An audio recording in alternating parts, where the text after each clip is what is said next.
vision is that we are committed to providing high-quality, evidence-based, and sustained professional learning that empowers educators and strengthens student outcomes across the state of Montana.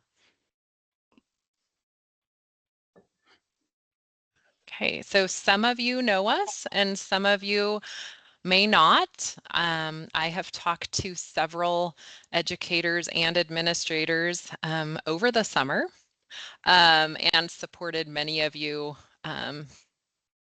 throughout the year, last year.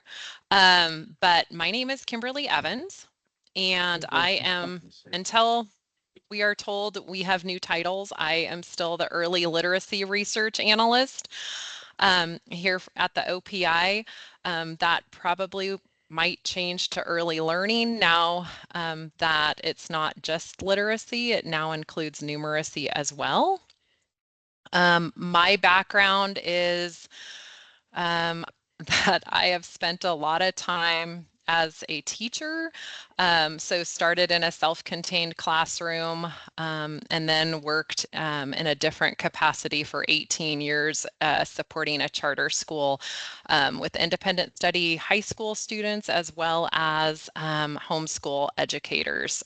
So I think I'm getting closer to 30 years in I mean, I'm still 20 something years in education. So I won't make myself that old. Go ahead, Jackie. Hi, I'm Jackie Ronning, and I'm the Early Literacy Coordinator. And again, I've talked to many of you as well. My background in education spans preschool through 12th grade. And most recently, before coming to OPI, I was the literacy coach for a school district in Carbon County. And literacy is my passion, but numeracy is my new area of learning so that I can help support you all in all of these programs. So we're excited to be here today. We know you probably have a lot of questions.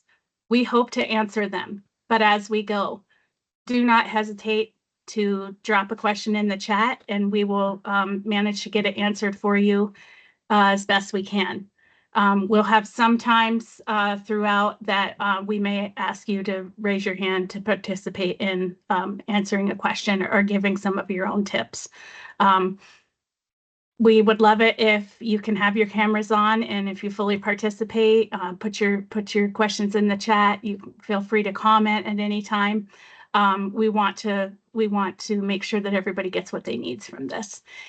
There will be PDUs available at the end. We hope that some unicorn out there in OPI land is creating them. We've had some access problems this morning, but you will get it. And so without further ado, we'll just get moving. All right. So I think I should preface our presentation this morning with the fact that we're going to be here for a little while. And so if you need to take a break, walk away, take care of some business, please do that. And just make sure that you're being respectful to all participants, muting yourself if you do need to take a call, just to lessen the amount of an interruption that would take place. So with that in mind, we will go ahead and talk about what our objectives are today. What I'm hoping that you take away after me talking about all of these various pieces that you will need to be a well-informed early learning liaison.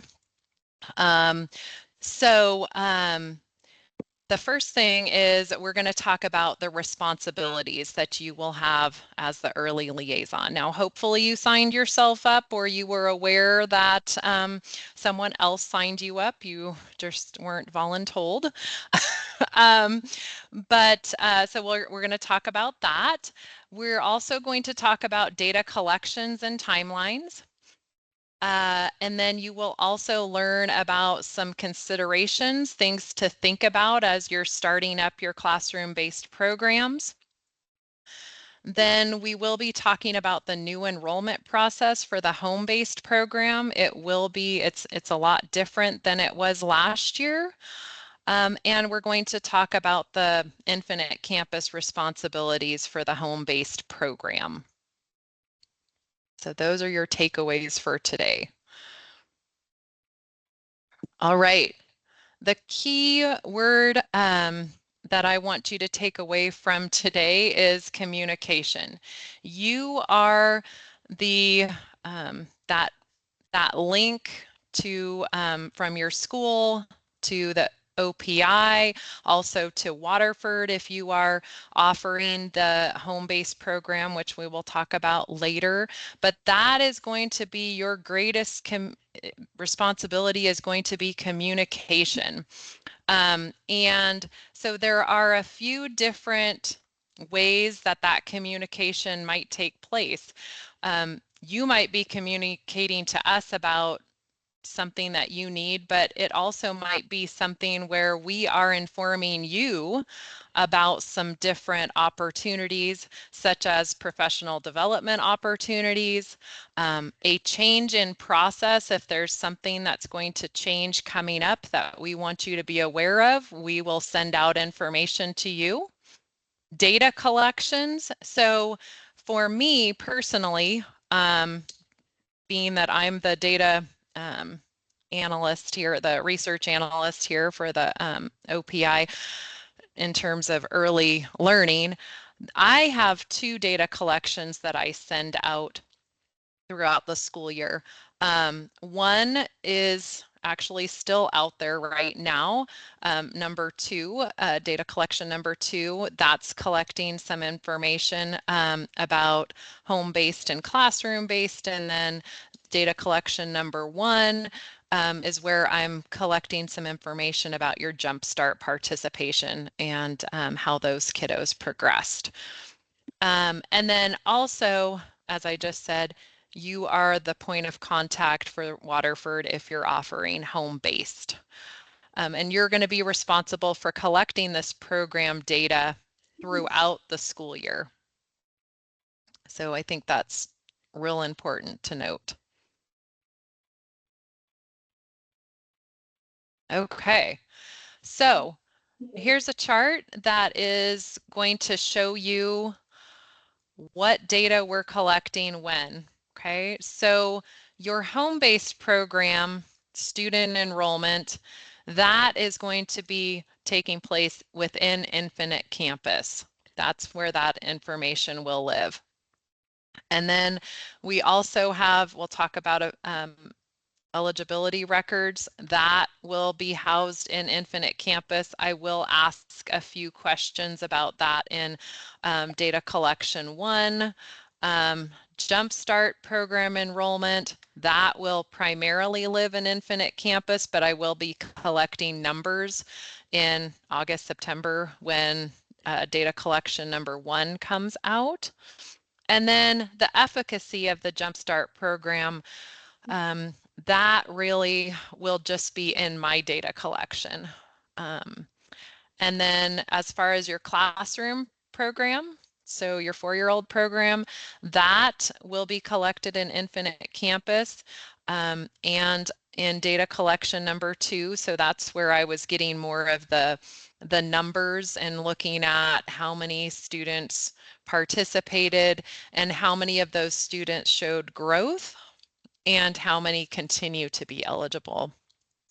And then the efficacy of the classroom-based program and the home-based program also was in data collection number two. End of year screening results really lives in Infinite Campus. Primarily, that's where you would put eligibility records for 25-26 as you were finishing your screening in 24-25. But ultimately in data collection two, where I was asking about which students, not which particular students, but of the students that you served, how many of those would still be eligible for programming, regardless of which programming you're offering at your site. Do we have any questions? I don't want to just keep going. If you have any questions, please feel free to ask them. And you might ask, why do we have all of this data that we have to collect? And really, this data collection is required under our programming under House Bill 352. Don't ask me the MCA code. I don't know it off the top of my head, but that these are just the requirements that that we need to collect this information to be able to show to the legislature that this programming is working and being effective. I think there's so Kathy, I see your question. Where would I find directions on how to enter the information into IC? So I do have some instructions posted. They are on our website. And I can send those to you, but we do have them. It's under so if you go to educators and then you would go to literacy programs, and from there you would go to early targeted intervention. And I do have 2 sets of instructions. I know the AIM team is working on doing some updates just as some things have changed in Infinite Campus, but primarily those are pretty correct, but they are under the data collection tab in the like little accordion drop down there. So those are available. We'll drop a link when I can get to that screen. Okay. So we'll start by talking about how to prepare for the classroom-based program. And Jackie's going to talk later about all of the stuff that you actually do to prepare your classroom. This is just kind of getting yourself set up for preparation for entering in your information for your classroom-based program in Infinite Campus. Okay, so at this point in time, we hope that you have your evaluation methodology results. So you've done your screening in the spring, hopefully. If not, I don't know, you might have some sort of screening process or screening event coming up. And from that information that you gather, that's going to determine, you're going to determine who you are going to offer programming to. It's important to note that districts and schools are the ones that determine eligibility. We do not here at the OPI, so it's really up to you and your school to determine who you are going to offer this programming to. The programming can be either half-time, so that would be 360 instructional hours, or full-time at 720 instructional hours. And it's important that the student is assigned to a course with a properly licensed and endorsed teacher. So a P3 early childhood endorsement is encouraged, but teachers with either the P3 or an elementary K8 endorsement are considered appropriately licensed and endorsed. Okay. And then the other thing is that the instruction in your classroom should be aligning with the Chapter 63 Early Learning Developmental Domains and Content Standards. That's what you should be using to kind of guide what you're teaching in that classroom. Any questions on any of this before we move on? Okay.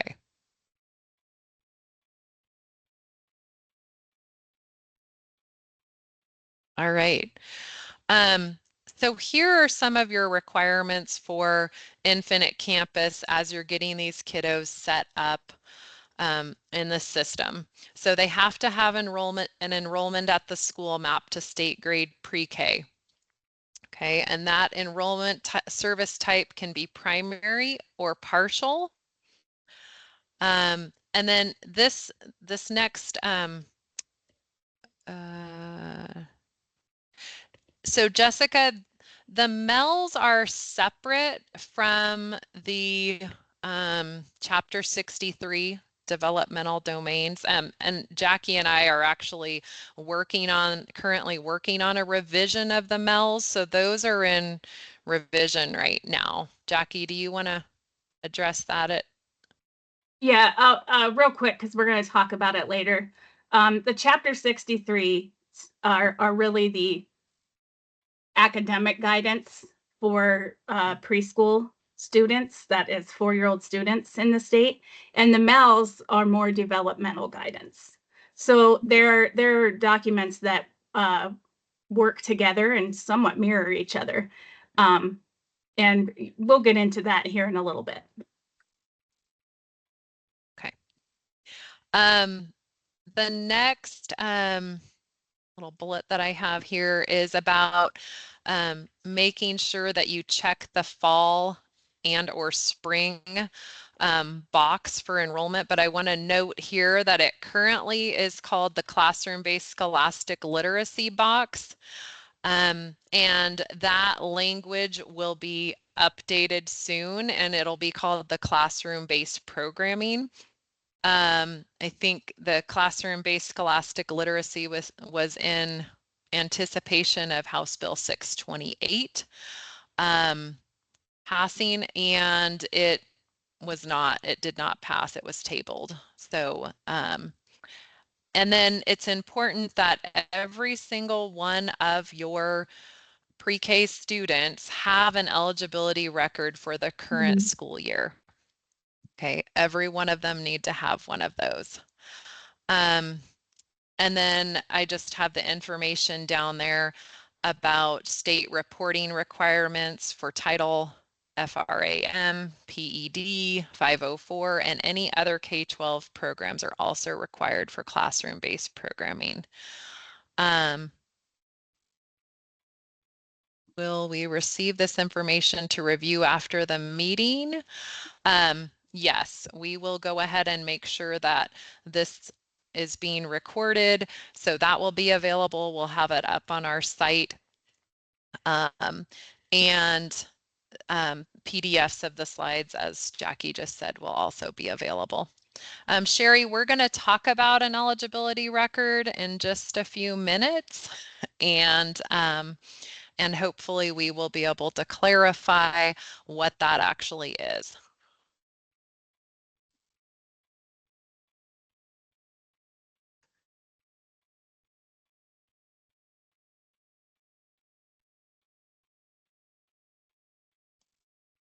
Okay, and this is just a little bit more information about how to set up those courses and how those early learning courses have to be state mapped to NCES code. So I'm not going to read all of this for you, but basically for mixed grade classrooms, so if you're combining your early literacy or early learning and kindergarten class, you're going to use the NCES code 23012. So that's just how you're going to cover having a combined classroom. And then we talked already about who should be in there as the primary teacher of record. But then we also want to recognize that the class size is 10. And if you have over 10 students in that classroom, you need to have an early childhood qualified paraprofessional. That's going to allow you the overload for a class size up to 18 students. If you have over 18 students, you could have up to 22 students in the classroom if you have an additional paraprofessional, 90 minutes per overload. So that will allow you to have more students. Um, Ideally, we really don't want to see more than 18 just because those are little people and they need lots of guidance and help. Um, so the question here is, if set at 11, is it a full-time aide or hourly by student overload? Um, I I'm not think, yeah, clear on that, but I I can believe help if with you that have, one. go ahead. Thank you, Nina. Yeah, so for every student over the cap, it's an hour and a half per student. So if you had 11, it would be an hour and a half per day per student. Okay. Does that help, Sherry?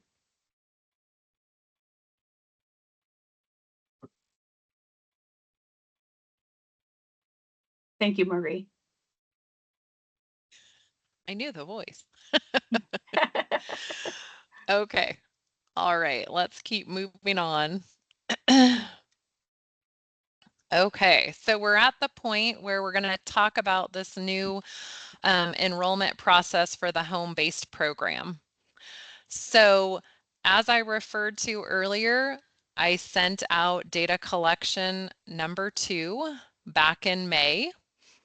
And as part of that data collection, the last question in that data collection was asking you if you or your district representative, if you were going to be offering the home-based program in the 25-26 school year. If you indicated yes, you would be offering that, then I basically sent you information about how to get this process started. So the next part of that would be you entering in all of the information into Infinite Campus. So I think Sherry asked about an eligibility record. So an eligibility record in Infinite Campus is how you're showing that this student, you have deemed them eligible. So as you're going through, you would enter in the age, or not the age, the grade of the student. That's the state grade. That needs to be the actual grade that the student was in when eligibility was determined. And then you would go ahead and select which domain or domains the student qualified under. So where were they deficient? Where did they need some more assistance? And then they would also need to be enrolled in a home-based calendar and have the home-based early intervention box checked on their enrollment. Um, so that would assist with them being eligible for a Waterford license. So after those requirements have been filled, I get a weekly report of students that meet all of those requirements. And then I send that information over to Waterford. Waterford will work directly with you or whoever you have supporting, hopefully it's you, supporting the Waterford program at your school. Um, and from there, they will help you with accessing access codes. So there's access codes that will be generated. So it'll be a little bit different from last school year. In that last school year, there was a code for the school. This year, there are individualized access codes for each student who is deemed eligible. Okay, so, and one other thing to note that's really important is that on that eligibility record, there are fields that are for the parent contact information. So on the eligibility form, we need parent name, parent guardian name, their phone number, their email address, as well as their primary language. That will help with Waterford being able to support the family. Questions on this process?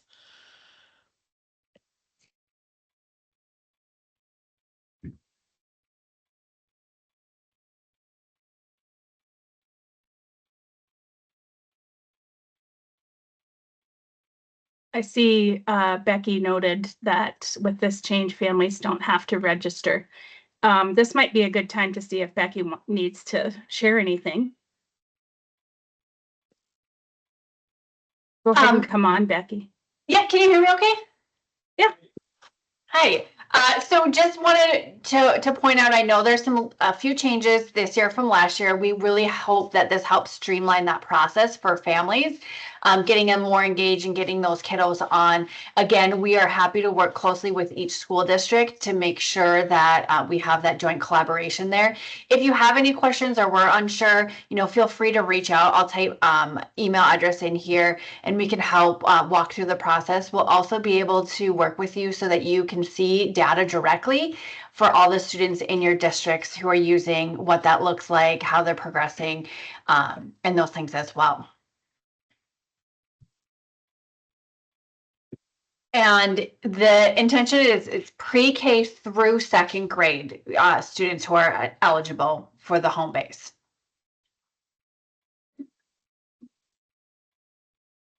I think so. Toby and Becky Eberhardt and Toby Gruber are both from the Waterford program, and I see they're dropping some contact information in there. And Kim is going to show you quickly what that interface looks like. So I'm going to stop sharing. Well, I'm going to share the digital room.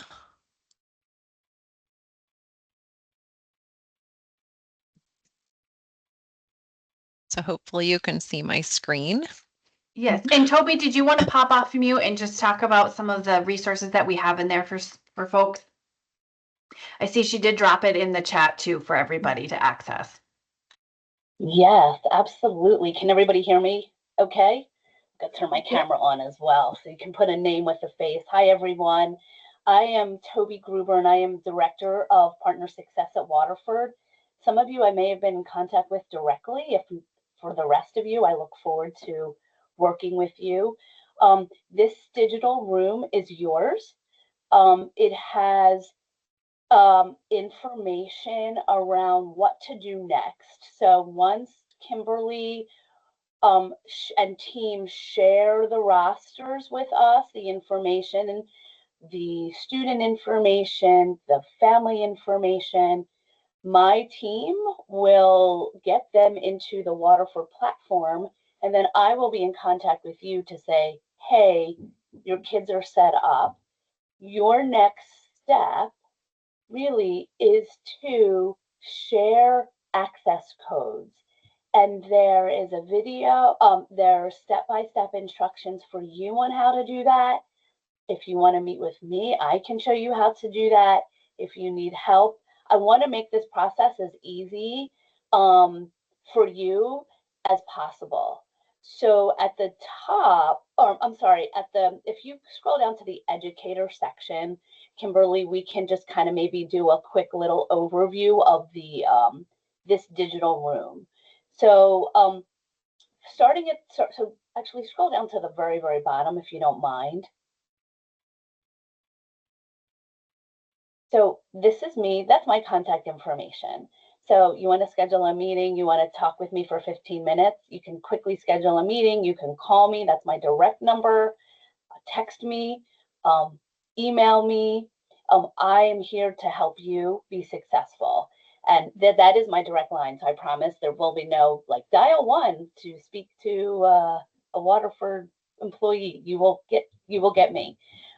If you scroll up, you'll see some resources really for you on if you're new to Waterford, especially the reading skills taught, the math and science skills taught, the Waterford usage and milestones, those first 3 documents will be helpful because it will give you an understanding of the types of skills that the children will engage in. Then there's some information around the number of minutes that we use to really look and see threshold changes. So then that's the next 4 documents, and it's really based on grade level. And that's information that you can use and you can also share with families. It is in English and in Spanish. The rest is really for you. Science of reading information. We have an ebook. There's a fact sheet, as well as our alignments to Montana early learning standards and Montana's content standards for math. So these are really resources for you and for you to use and refer to.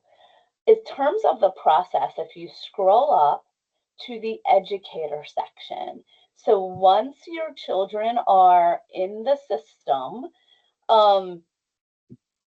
your next step is really to generate an access code for the family. So if you see that underneath the educator section, there is a short video explaining how to do that. And once again, if you need help, you can also reach out to me. We also detail that process in the orientation, which is right above it. The orientation is a 15-minute overview of the program, specifically as it relates to Montana OPI home-based program. And then there are some other resources for you. There's some best practices on like, what's your role? What do you do? What does Waterford do? What does the state do? So just, what is Kimberly and team's role? What is the liaison's role? What is Waterford's role? So if you need any clarity on that, that's a good resource for you. And then the process, Kimberly, that you just shared is also in here, that home-based enrollment graphic. So that section is really, really for you. Once again, your next step is once we have the list of children and we take care of entering them in, I'll send you a message and say they're in. Your next step is to generate codes. And then if you scroll up, there is a button that says family page. And I don't know, Kimberly, if you want to pull that up, but that's specifically for your families. I believe that page is also going to be posted or is posted or will be posted on the website. This you can share with families. You can just copy this link that's in the browser, and you can also share that with families as well. There's a letter there. There are just some quick videos on how to log in English and Spanish. There's also some of the other resources that I pointed out that would be helpful for families to view underneath. And if you go back, Kimberly, to the previous screen, to the digital room.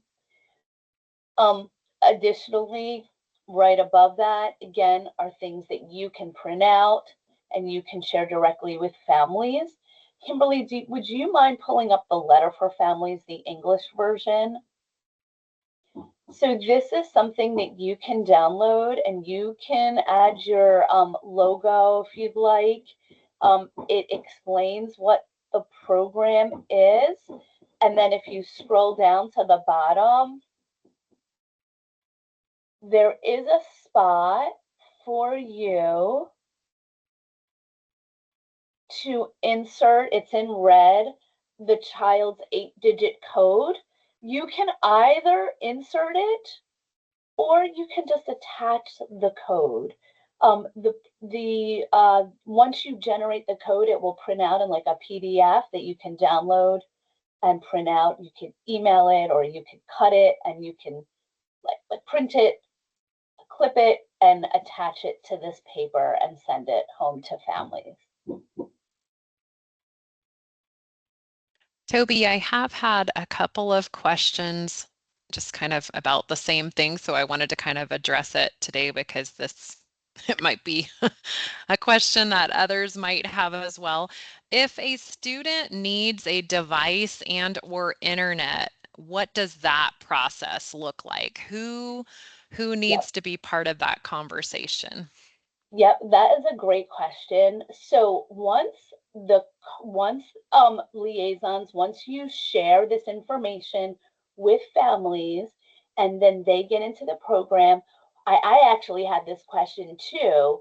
Our Waterford coaches, our coaching team from Waterford will reach out to the families. They will have a dedicated coach that will reach out to them. The coach will be responsible for talking with the family and determining if they need a computer. So if they need a computer, um, the coach will be the one to determine that. However, we also know that you are a direct line to family. So if families need a computer and they let you know, we can't even log into Waterford because we don't have a device.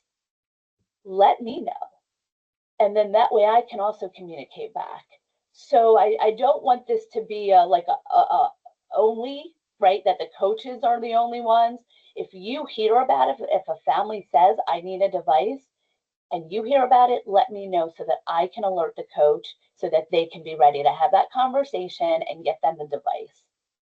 The last thing we want to hear is in January, you when we say this, this family hasn't logged in. What's going on? What's going on? And then we hear you reach out to them, let's say, and say, hey, what's going on? And then they say, well, we don't have a device, right?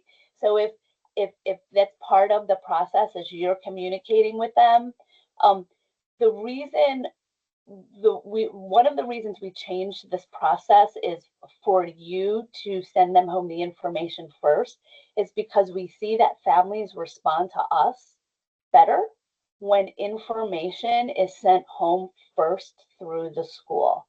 That does not negate Waterford supporting the families directly.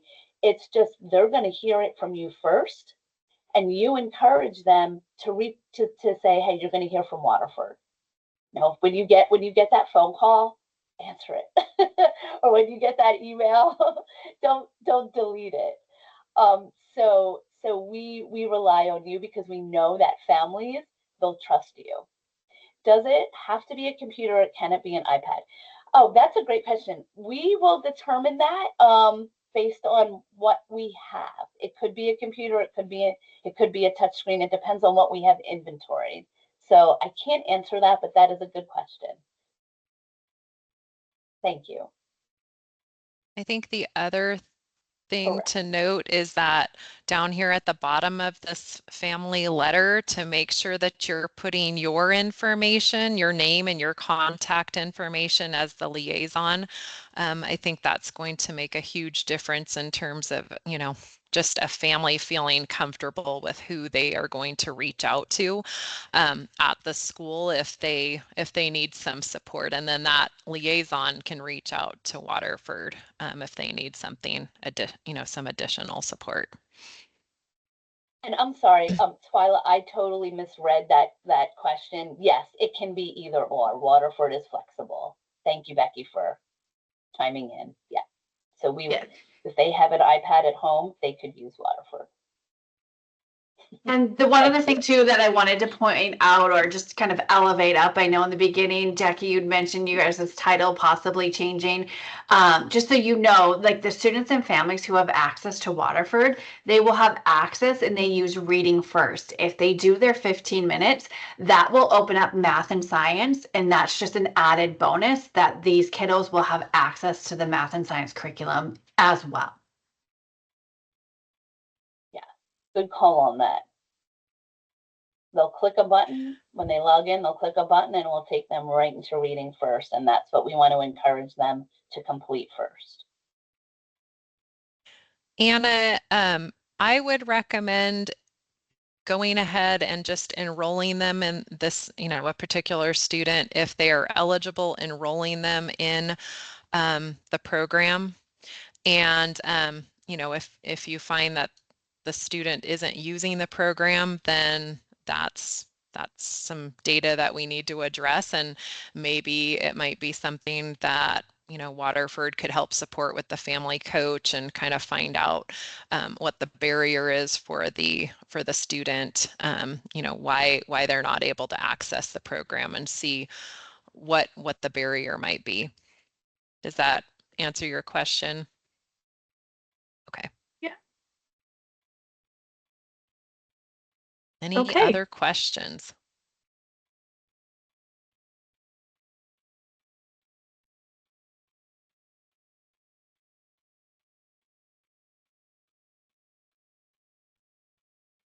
Brian, I don't think you need to worry about that unless you're coming to me in February and saying, I need some licenses. I mean, I can't guarantee it, but my recommendation would be to go through and get those evaluations done as soon as possible, and then go ahead and get those kiddos into Infinite Campus so that we can support you and your students.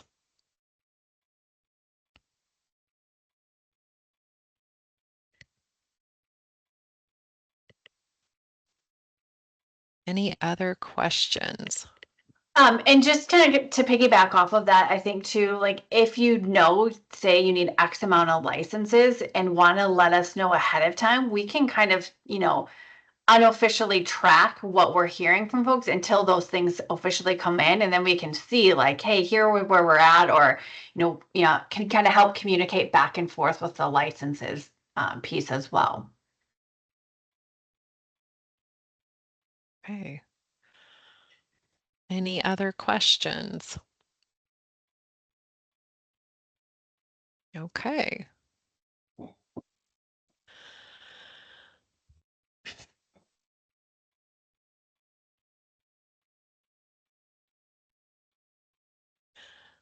Okay, so this is the information that will need to be entered into Infinite Campus. So you would, on the eligibility record, you would indicate which evaluation methodology tool you used. If you did not use one of the recommended tools, you will need to check the other box and provide assurance that that screener does meet the parameters set forth in the bill. And then you would also have to put in the domain or domains in which those students are, you're deeming them eligible.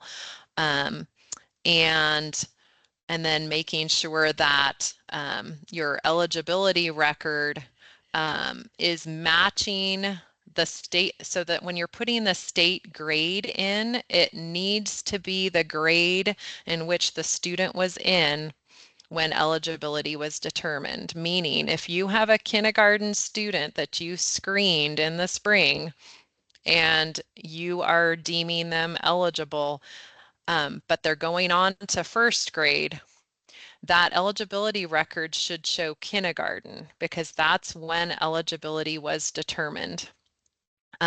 It gets a little sticky because those domains will change depending on the grade level. That's why it needs to really match with the grade that the student was in when you deemed them eligible. So based on the screener that you gave them, because there are certain domains that align with the different grade levels.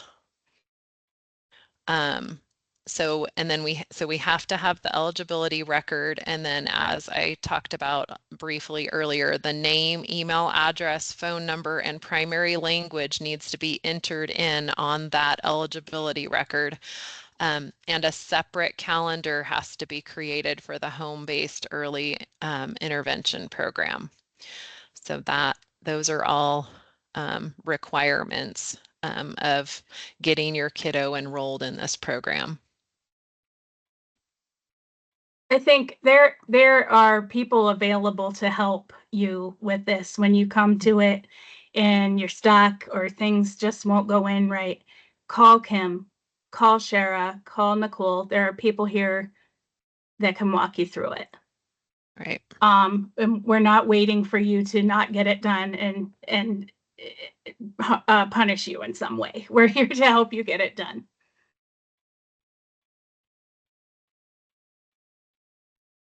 Okay.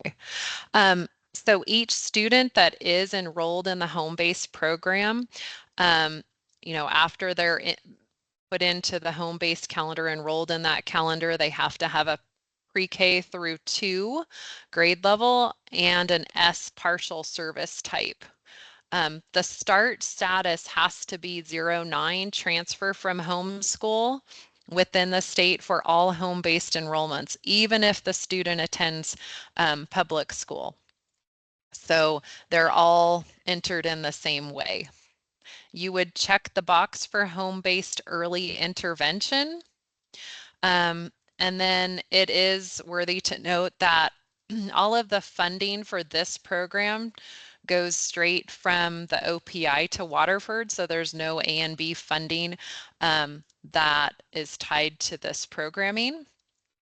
And students can be enrolled in a regular school program, so like they could be in the classroom-based program and enrolled in the home-based program as well, if that's something that you would like to offer to those students.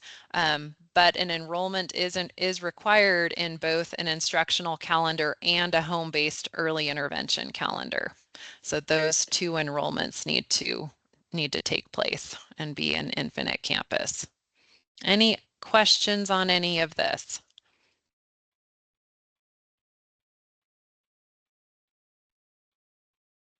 Okay, moving right along.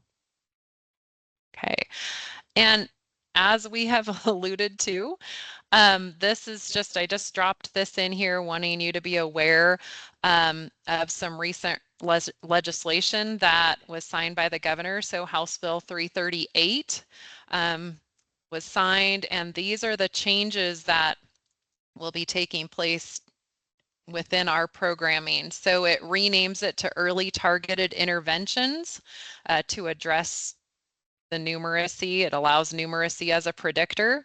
It removes the April, May, or June screening window.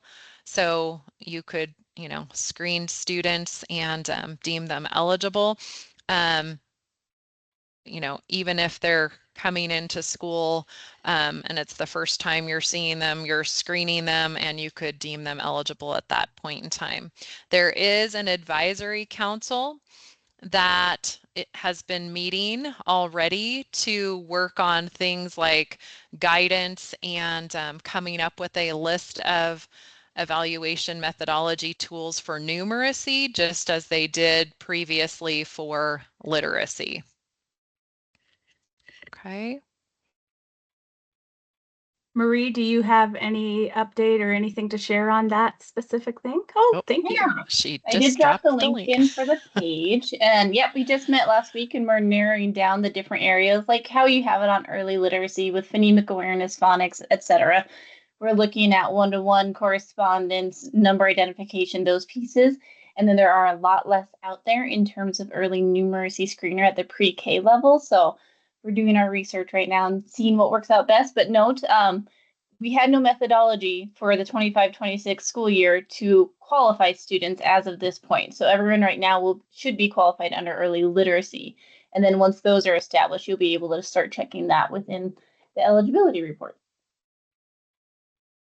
All right. Thanks, Marie. Okie dokie.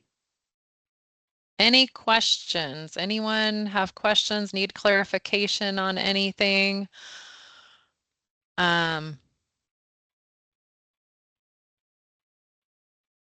Penny, I can reach out to you directly later and help you with that question you had.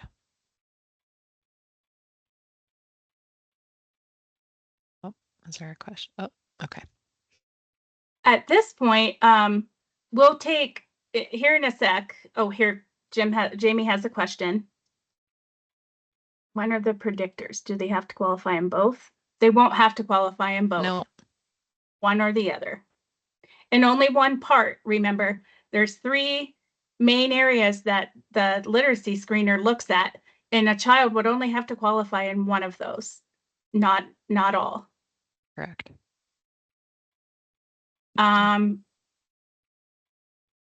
when we talk about the Chapter 63 standards, we'll allude to some of the math stuff out there. But early math and what we're building in with the kids in math to be prepared is really your typical things that we're doing in preschool classrooms. But I'm going to talk about how to make sure that these things are coming through. If you can't stay, remember we are going to have a recording. Kim, what were you going to say? No, I think I'm good. I was just thinking we have one more slide if we want to tell everyone about the new format of the learning series. So yeah, coming soon to a school near you in this is September. yeah. If you want to grab this, if you haven't already registered to participate in the learning series in Community of Practice, this is one of the opportunities you'll get to grab that link today. Last year we did twice a month topics related to early literacy, and we tried to make sure that we had something for everybody, preschool through third grade in those. And we're going to continue this. It will look slightly different in that in the first session of each month, we'll hear from experts in the field and have a good discussion. And then what you'll receive at the end of that is some walking orders to go back to your classroom, try this, observe this, do this with your kids. If you're an administrator, see if this is happening in classrooms. If you're a specialist, same thing. And then we'll come back in the second event that month and you will have an opportunity to discuss what you found and ask more questions in role-alike discussion breakouts. So if you're a kindergarten teacher, you'll be with other kindergarten teachers and really tackling this this topic and this information and this learning together. And so that'll be worth each month if you participate in all of that. You'll get 3 PDUs each month. Now, we do expect you to come and actually participate in the conversation because that's where your learning will be most effective. But we have topics ranging from numeracy, of course, oral language, again, early writing. We're working, that was a big question every month last year. And I know we're still just in the gray around some of that. So I hope that we're, I guess, curating some really good information and practice for you around that. We'll also talk about social emotional, another topic that you all ask a lot of questions about. And we have some great people lined up to come in and talk to us. So hopefully you will join us. And again, our intention is always that you can go back to your classroom tomorrow and do something with what you are learning. Anyway, that's that. And we hope you'll register, but I think now's a good time to take a 5-minute break.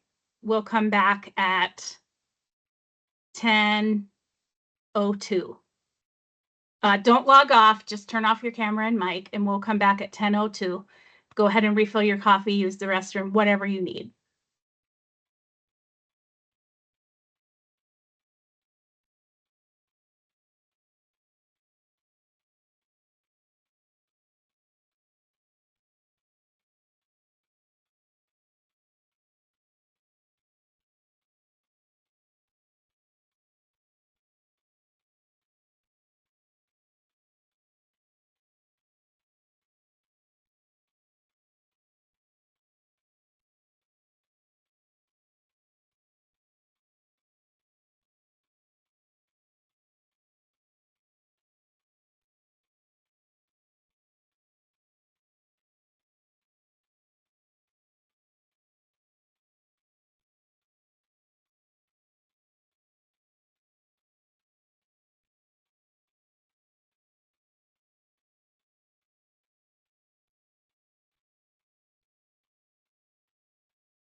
So we did have a question in the chat while we were taking a break, and the question is, if we offer 720 hours, how does this look on Infinite Campus? And do we mark the students that go home at lunch? So if you have students who are going home at lunch, they're taking advantage of that part-time option. So they are enrolled part-time. The students who are there for the full-time option, that's what they're enrolled for. So, but if you have kids who just sometimes go home at lunch, but they're typically there for the whole time, that's just an attendance thing.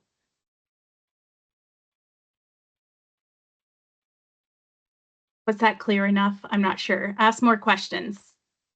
I think it's Raylan from Miles City.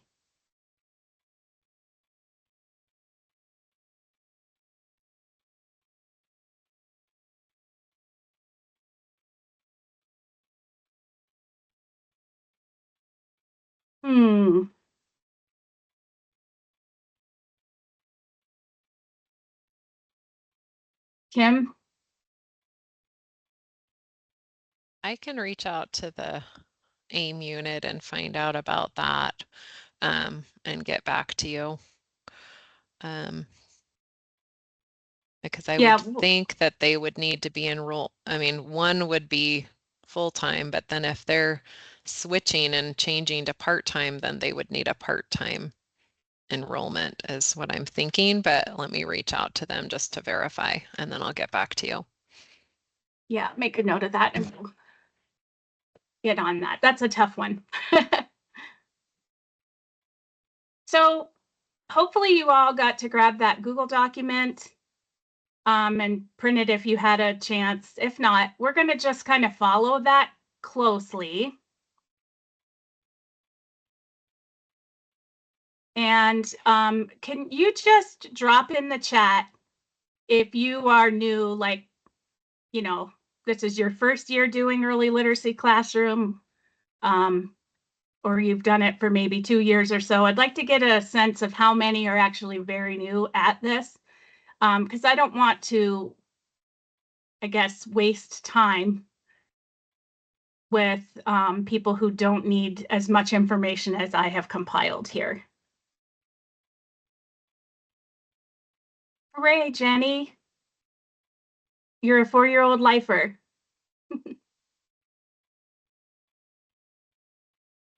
Good.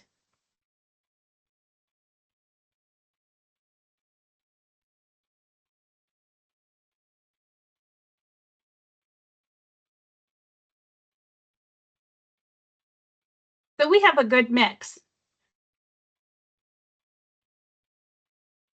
I've designed this really for getting started. All of the things that you may be thinking about or may not know to think about as you're going into setting up this this year's learning experience for your students.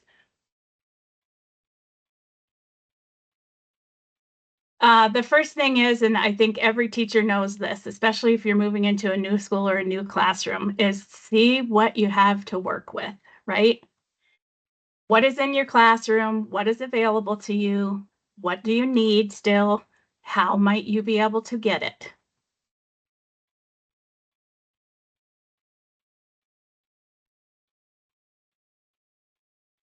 Now, I didn't know this when I first started teaching preschool, but planning is very important. And I'm going to share with you some ways that I planned. It doesn't mean that this is the way that you will need to plan. Your school may have expectations that you'll need to meet that are different from what we're going to talk about. But back to school looks different everywhere. If you can avoid it, do not wait until your PIR days to do these things and to think about setting up your classroom. You are not guaranteed any planning time. In my experience, each year the classroom setup and planning becomes less time consuming. But I've yet to meet a teacher who doesn't sacrifice some of their own time. If there are any of you on here, congratulations, you are a unicorn. We talked about the environment and inventory, and it's going to come up plenty through the presentation. But first, let's just wrap our head around what do we mean when we say early childhood curriculum, okay? Curriculum is an articulated plan, okay? We hope that it's grounded in research and based understandings. And specifically for the 4-year-old classroom, this really is centered around child development and developmentally appropriate practices, right? Our curriculum is going to guide our teaching in 4 domains. And those are in chapter 63, which is coming up on another slide here in a minute. It's also linked in your document. Our teaching is based on individual and group outcomes, right? So every child is an individual in our class, but we're also looking at the outcomes of this group of 4-year-olds that had this learning opportunity. Assessment is always going to drive planning and teaching. In fact, eligibility for this program is based on a screening, which is assessment. And it's going to drive our planning and teaching for what we're going to give these children. But the overall goal of this legislation and these programs is to establish a trajectory leading to proficiency at the end of 3rd grade, right? That's the whole true meaning of why we have these programs. So chapter 63, if you have that document open, you can link into an actual thing that talks about chapter 63. These are not written like K through 12 standards. They're not numbered. They're not like specific, can name numbers 1 through 5. Okay. But what we do see in chapter 63 in those domains and standards are verbs and nouns. And those really help us figure out what are we going to do and plan? What are we teaching? What outcome are we looking for? And you see, we want children to understand symbols. What are the symbols of early childhood? The symbols really of all learning, they're letters and numbers. We want them to develop skills in many of the domains, okay? Social skills is the biggest outcome that you see when you spend a year with 4-year-olds. But they're also developing skills in conversation and language and literacy and numeracy. You'll see things like demonstrate interest. It really falls back to you to decide what opportunity you're going to give them to demonstrate interest and how that might look for specific students. Interact with peers. Persist in problem solving. Identify letters. Initiate new tasks. So this is the type of guidance that chapter 63 gives us. You are creating an environment and learning experiences that lead children to do these things. So also part of curriculum are programs. Your school might have adopted a program, a specific preschool curriculum like Handwriting Without Tears or Get Ready for School or Frog Street curriculum, okay? It's all curriculum. Your books, supplies, toys, games, it's all part of it. But you may need to do the work to align your programs with what's happening. It's unlikely if you purchase programs, they're probably well aligned with the expectations for what 4-year-olds would learn. It's not always so when you get to K through 12, but things get better every day. Let's see, for example, a phonological awareness program like Heggerty or 95 PA Suite, for example, these are all programs that support your teaching of phonological awareness, still curriculum.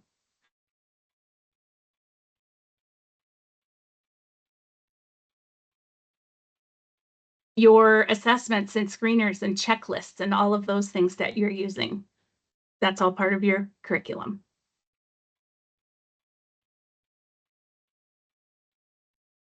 I spent some time, I say knocking out because I spent about 2 hours just to give you an example of a curriculum map.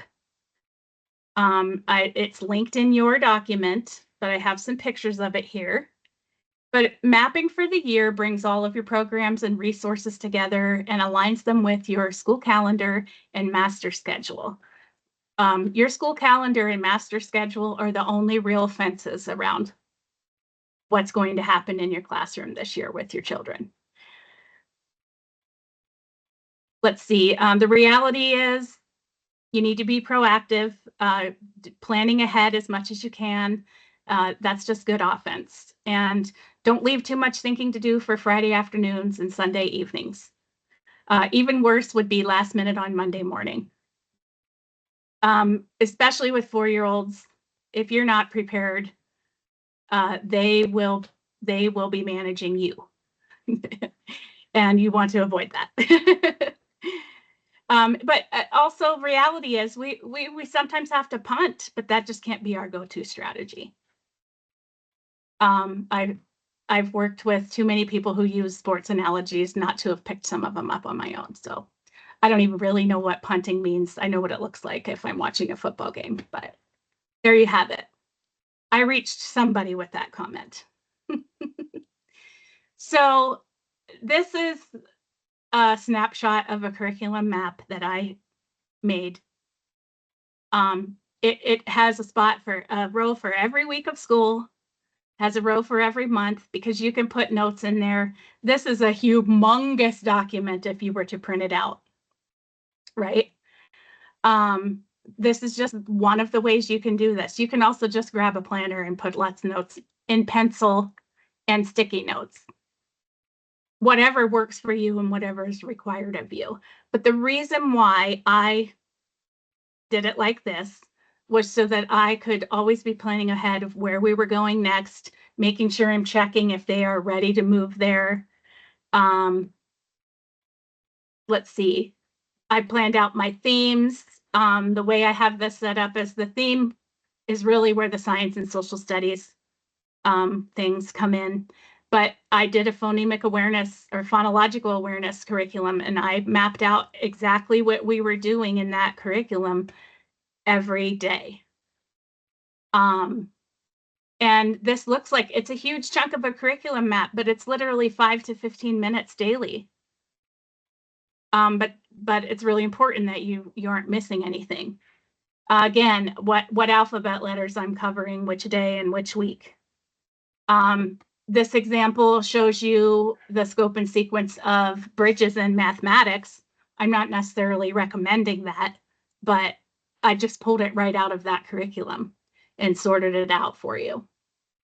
I personally used Second Step when I was teaching at Head Start and in kindergarten. And so that's just like kind of what are we dealing with in the social emotional realm each week.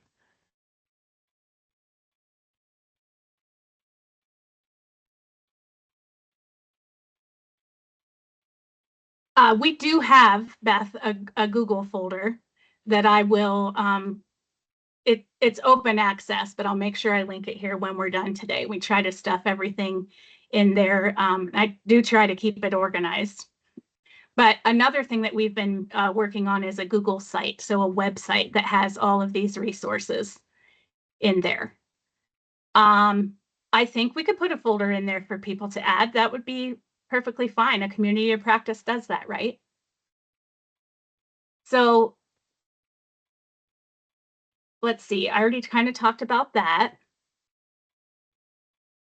And talked about that alphabet. So basically, you know, this also can guide your environment. You need to know what you're going to put out for the next week. The learning experiences and toys and things that are going to support what's on your curriculum map. Because it's not just teaching, it's your environment, right?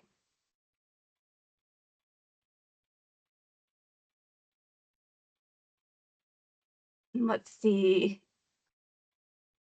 Given more time, I probably would have broken down the math a little bit more. But like I said, this is all just for example. And anything that we say is for example. You are the captain of your ship. Most programs, if you're adopting them in your district, they have good scope and sequence already there. Only in like knowledge-based things or themes might you change those things around to support your community better. I always thought it was silly that farms came up in December in Montana because there's not much farming to engage with in December. So you get, things like that. Make it make sense. Make it be real world adaptive for your kids.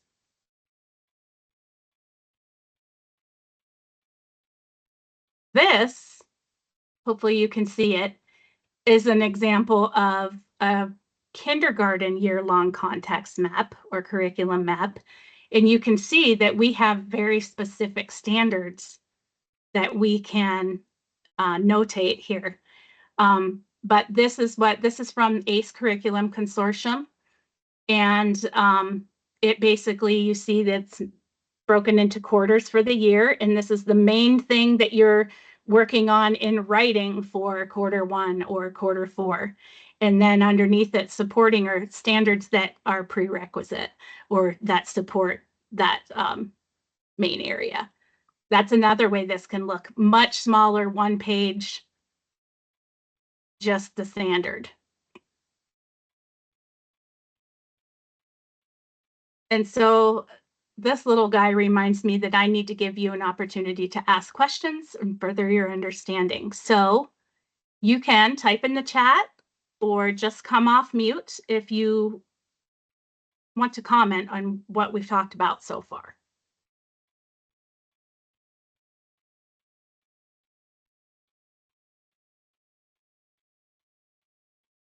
We're shy. That third sip of coffee hasn't kicked in yet.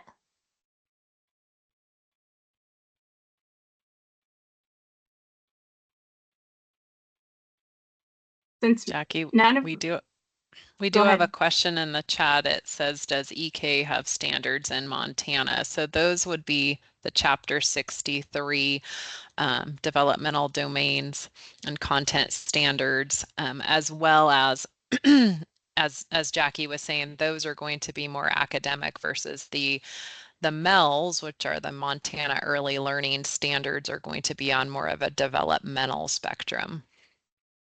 Hopefully that answers your question. And I did link to the Chapter 63 in the first hour. Yeah. The most concrete thing I can tell you as far as what you're doing in your 4-year-old classroom is that you're setting your kids up on a trajectory to be proficient by 3rd grade. Let's see, very similar to what we use. We utilize Amplify CKLA with Integrity. Yeah.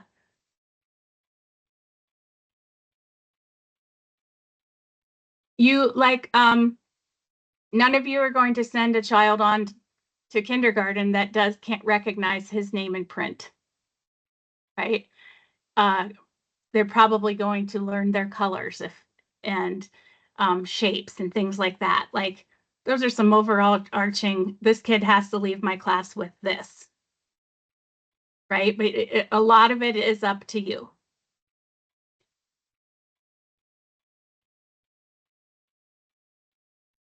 Okay, since no brave souls came off mute, let's talk about a daily schedule. This would be for a full day program. Okay, they would start at 8:15 and leave at 2:45, somewhere in there. Okay, and there's lots of things that make this not concrete. Your daily schedule has to work for the school system that you're in. But what I wanted to show you is you want to make their day a balance of up and down time, right? Sit and listen for a while. Sit in a chair and work at the table for a while. Be able to be free and have choice around the classroom. And I notate times that they're not going to be with you, right? The reason why I have this kind of broken out like this is in the times that the children leave and they're with another adult in the school, there can be some issues, right? Kids are not really good at transitions until they are, right? And the expectations in different adults are vary for kids in your building. So these are things that for the first however long it takes, you really have to prepare kids for. You're going to be going with your class with Mrs. Smith down to the music room. And let's remember, this is the way that our body should be looking in the hall, and this is how it should sound, and this is what it should look like. With 4-year-olds, you have to over prepare them and still be prepared for them to stumble.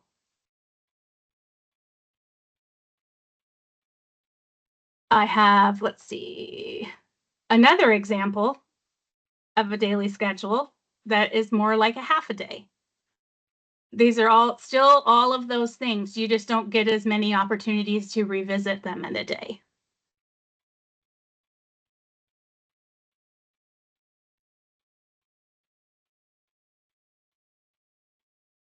This is, again, an example of what my lesson plan might look like. I always left a lesson plan that had lots of details in the over on the left hand, what is happening during this time? Where do the kids go to? Because you may have a sub that comes in and it'll be like you were never gone. But that can be rare. And so these are the things I put on the lesson plan for you, questions that you're going to ask yourself as you're thinking about planning, right? You want to answer for your kids in the first weeks of school when you come to morning meeting. How do we come to morning meeting? Where do we sit? Do we all come at once? Are we going to be dismissed? Right? You want to avoid a call to chaos. So I tried to put these questions we're asking ourselves and answering for the students right in this lesson plan. And you're going to get hit. You're going to get a foul ball out of left field. That's just the nature of the business. But I would have done a lot better my first couple of years as I really thought about these things ahead of time. But again, what you're doing all day, balance of up and down, ensure movement, choice, variety. The first day of school, the first month of school are pretty chaotic. I prefer to just get in there and we're going to start. This is what the routine's going to be until they've nailed it. Learning targets for the first 3 days of school are that they know how to be at school. And that even, it can take a month. It can take 2 months. But don't change your expectations. Let's see. Again, I would just comment. If you say come to circle, you've got a runaway train. But if you explain and model how you want the children to come to circle or move about the classroom and have them try it, then you are avoiding chaos and you're supporting their learning to be able to do that. Personally, I saved classroom jobs for, the second week so that I could model how they're all done and show kids what that looks like when we've accomplished our job for the day. That's just another shot at a lower part of the lesson plan. These are all linked. Feel free to make copies and steal them if digital is something that works best for you. Again, schools vary in what your leadership will require of you. But these were non-negotiables for me, myself. What I needed to keep us on the straight and narrow and moving towards our goals. Any questions about curriculum mapping and lesson planning and daily schedules and such?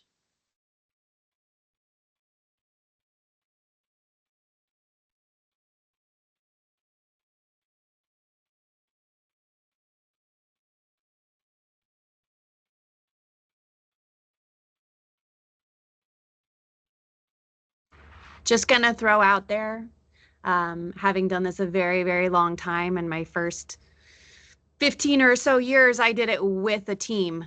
If you have access to other people Do it Mhm. with them. Don't do this by yourself. You can't do it in isolation. Yeah. And that is a really good point, Jenny. What makes all of this stuff successful is that the ecosystem is working together, right?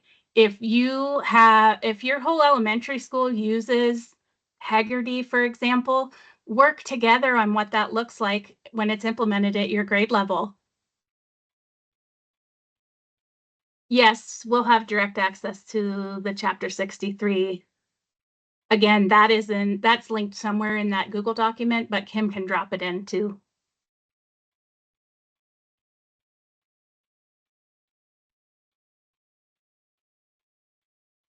Okay, so just a bit on assessment and screening and progress monitoring.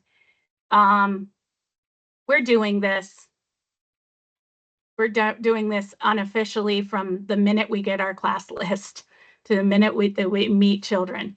But all children coming into the 4-year-old classroom program that we're specifically here to talk about, they've been screened.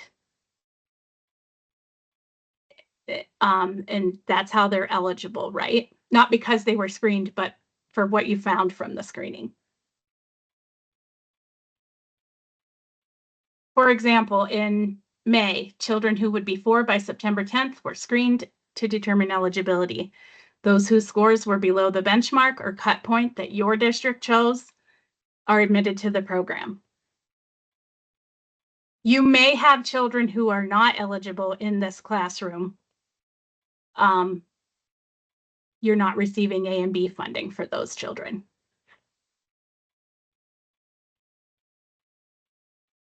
So another thing to think about, the students coming in, have you seen their screening results? You should take some time to look over their screening results. It's one snapshot, okay? It doesn't tell you everything you need to know about this kid to teach them for the year, but you should have an idea. And then, do you know any students coming into your class who may have an IEP or other supports? You should get as much information that is available to you. And I know sometimes it's not available to you at this time of the year. I understand sometimes we don't get a class list until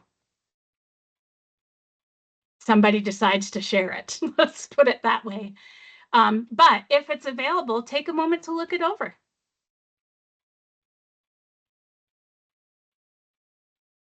You want to monitor children's progress monthly, and that can look like a checklist. That can look like individual notes that you've taken, right? And then in May, you're going to administer another assessment to determine if these children have learned and determine if they're still eligible for any of the programs. Just because they're still eligible for targeted intervention doesn't mean they can't go to kindergarten. It just means that they're eligible for Jumpstart before they go to kindergarten, or they're eligible to also still have home learning and those kinds of things.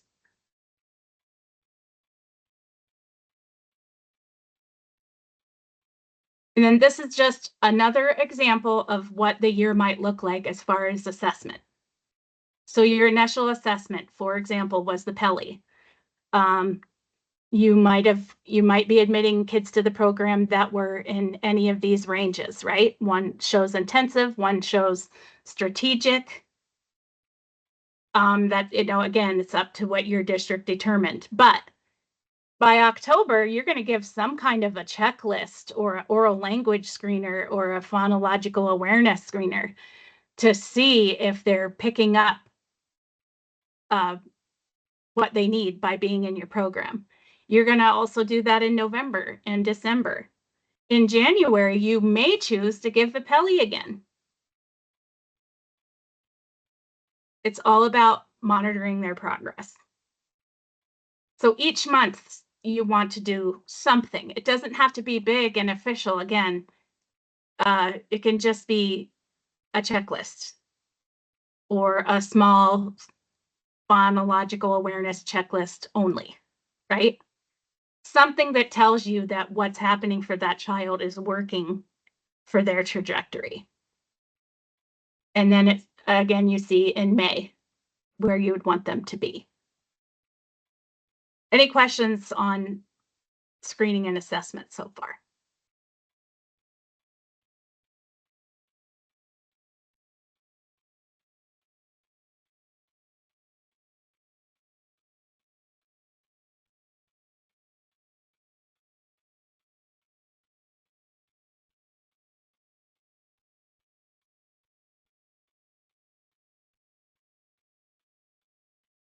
Can I explain PELI? So PELI is the preschool early literacy indicators.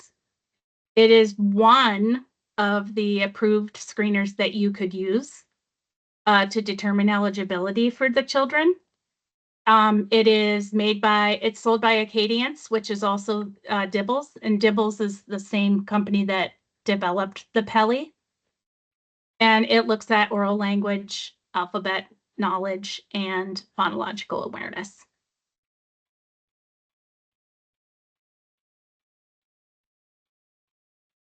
And let's see, the tab for the curriculum map.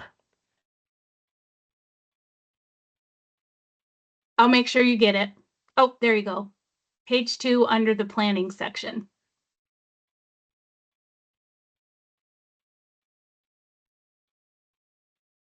Okay, thematic units. You do not need me to train you on this. I just want to note your programs might include built-in themes, but they don't have to. If you have a preschool curriculum, it probably is theme-oriented. They provide opportunities to just change their environment, refresh your toys, bring in new things to play with and learn with. They're optional. But it does make sense to explore apples and pumpkins and leaves and spiders and bats in October. That just helps kids connect to their life and what's happening outside.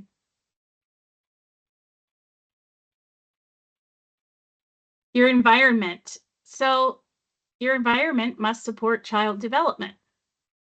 When I was thinking about this, I thought back to the fact that elementary schools are not necessarily built for 4-year-olds. Many weren't built for 5- and 6-year-olds, right? Some of us are in very old buildings that were made for older children. So we want to consider the height of the sinks and toilets and chairs and tables. You're not likely to get a remodel or a renovation of your space, but think about what you need to bring in to make these things accessible for children. These are basic needs. If I always have to work at the table in a chair that is way too big for me at a table that I can't reach, do I feel welcome in the classroom? Your handout has a lot of information about environment and things to consider. But you want to have a welcoming atmosphere. This is not new, unbelievable information. Of course, we're welcoming kids in. We're going to have an atmosphere that is inviting to them. Physical safety is a big deal. If you have corners at head level or lower, you might consider cutting apart a pool noodle and gluing that on there, because things happen, right? You're not trying to have a safety hazard, but kids can trip and they can fly and hit a corner and just those kinds of things. Is the classroom organized in a way that children can find things? Are things that you don't want the kids to access, then they shouldn't be accessible, right? Put them in a cabinet. Does your room have separate spaces? Do they know when it's circle time, we're sitting at carpet, but when it's center time, we can be in all of these different places? And do you have visual supports? Remember, these kids are not readers, but they need to see the words, but a picture that shows what they should be doing in that area is definitely helpful. Kids can read pictures. Do you greet children by name when they enter the space? That's the building, the room. Hearing your name forms a connection like no other. Have you ever talked with another adult when they're addressing you, they say your name? It's not often that we have this anymore, but it really pulls you into the experience when your name is used. It's very personal, and it shows that you're connected with them. Make sure students see themselves in the classroom. Photographs of them and their family, but at least photographs of people who look like them. And allow students to choice in how the environment comes together. You don't have to have everything up on the wall. In fact, if it's up on the wall and you'd never explain what it's there for, it means nothing to the child. So some of your environment can come together with input from the kids, and that gives them ownership. Also, the first chance you get to meet the kids and their parents, take pictures of them.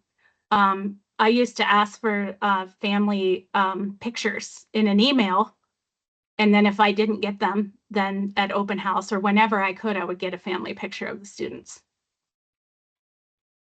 Because their family is more important than your classroom to them at this point in their life.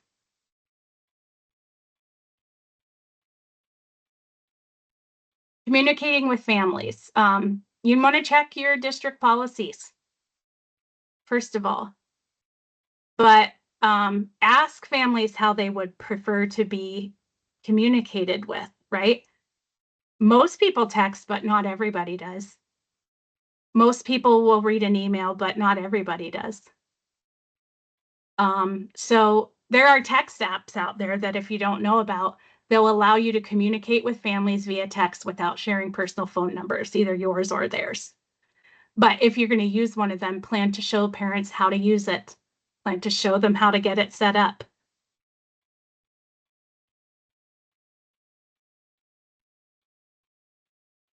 Wasn't aware, I'm just reading a question.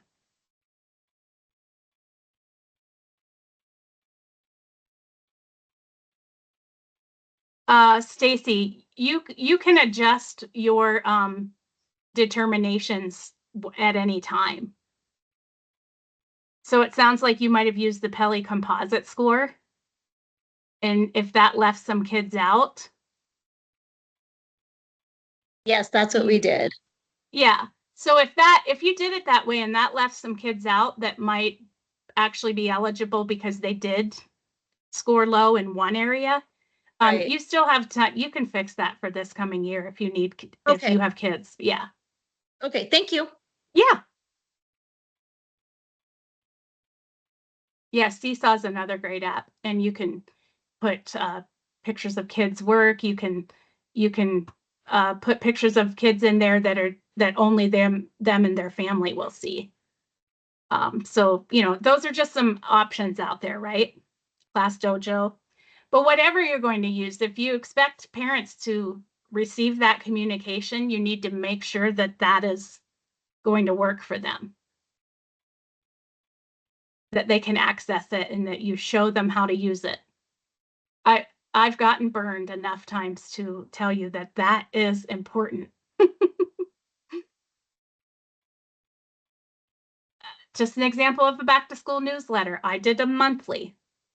It always had how to contact me at my school email and the school phone number. Important dates. What are you learning? Introduce yourself. Pictures of the kids as the school year goes. The parents love to see pictures of their kids learning.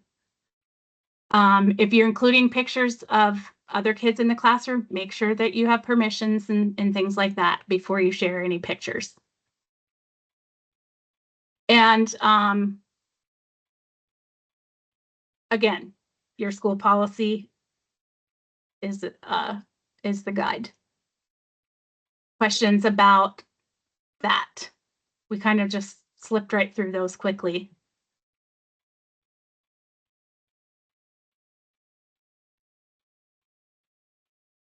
So we're going to dip into now some best practices, and this will take us nearly till the end. Do we need another break or shall we just go? I'll do what you need. All right. The only person to answer says go. So a best practice. Read with me. You don't have to come off mute, but in those corners there, a best practice is a way of doing things that has been researched and found to be effective. So you probably hear this term thrown around often. That is essentially what a best practice is.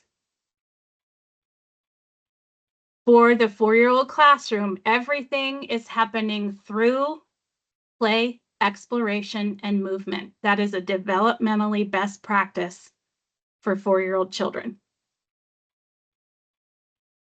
These things are the most important areas for this particular program. If you are teaching preschool in a program that is not funded by this, there's more that you're going to be teaching. In this program, there's more that you're going to be teaching and offering, but we need to make sure that we're doing the things that I'm talking about. Oral language, explicit systematic, phonological awareness, alphabet knowledge, and numeracy. Likely you have some sort of a program, scope, and sequence that you're going to be following for these particular things. We're going to get more discrete into these topics in a moment. And then consistency across systems. If you have 5 early learning classrooms in your school, they should look similar. They should be using the same programs, the same scope and sequence.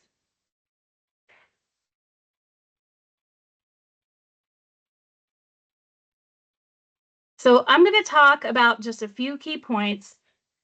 We have a YouTube playlist from the learning series that we did last year. Just to back up a minute, in there you'll find videos on, there's 3 different videos, hour long, about phonological and phonemic awareness. There's alphabet knowledge, there's print knowledge, there's vocabulary. All of those are in a YouTube playlist that I will link in here, and they're available for you to go and review. So we're not going to spend today's time talking about some of those specific things.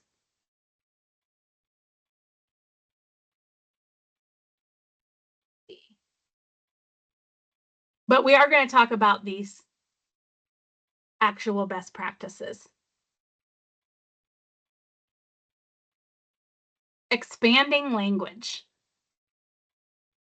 In everything that we do, oral language is the most natural thing. And we are charged with building up children's oral language abilities. That means, can they speak and listen? Okay, this doesn't have anything to do with the written word, but can they hear, understand, and process what you're asking them and respond using language. These strategies help children develop their vocabulary and sentence structure. So expanding language, here's one thing: repeat and extend. If a child points to something and says, "Cat, sleep," your response is, "Yes, the cat is sleeping." You've simply agreed with them and modeled good sentence structure. And it is not in a way that corrects them at all. It just models for how they might say it next.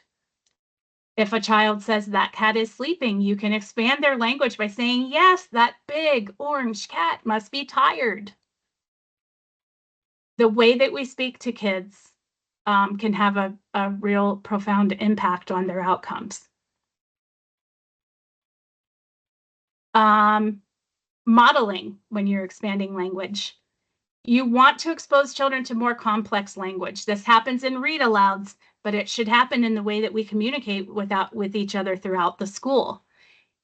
Use rich, interesting words. Provide sentence stems for them. For example, if you do a question of the day in your classroom, the question is probably, what is your favorite color? An adult would model, my favorite color is blue, therefore avoiding letting them say blue. Again, and you're modeling sentence structure again. Or you might say, I prefer the color blue. There's a 4-year-old vocabulary word you don't normally hear, but the word prefer is a great word for them to learn. And then the child would say, my favorite color is green. It's just a simple sentence stem, indicating to them you want them to say more than just the color word.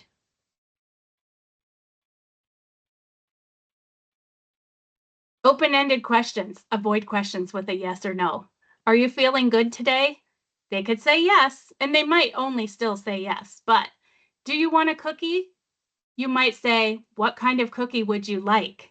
Then they have to give you a full sentence. I would like a chocolate cookie. So on and so forth. Thinking about the way we pose this stuff to the children. Questions on that so far?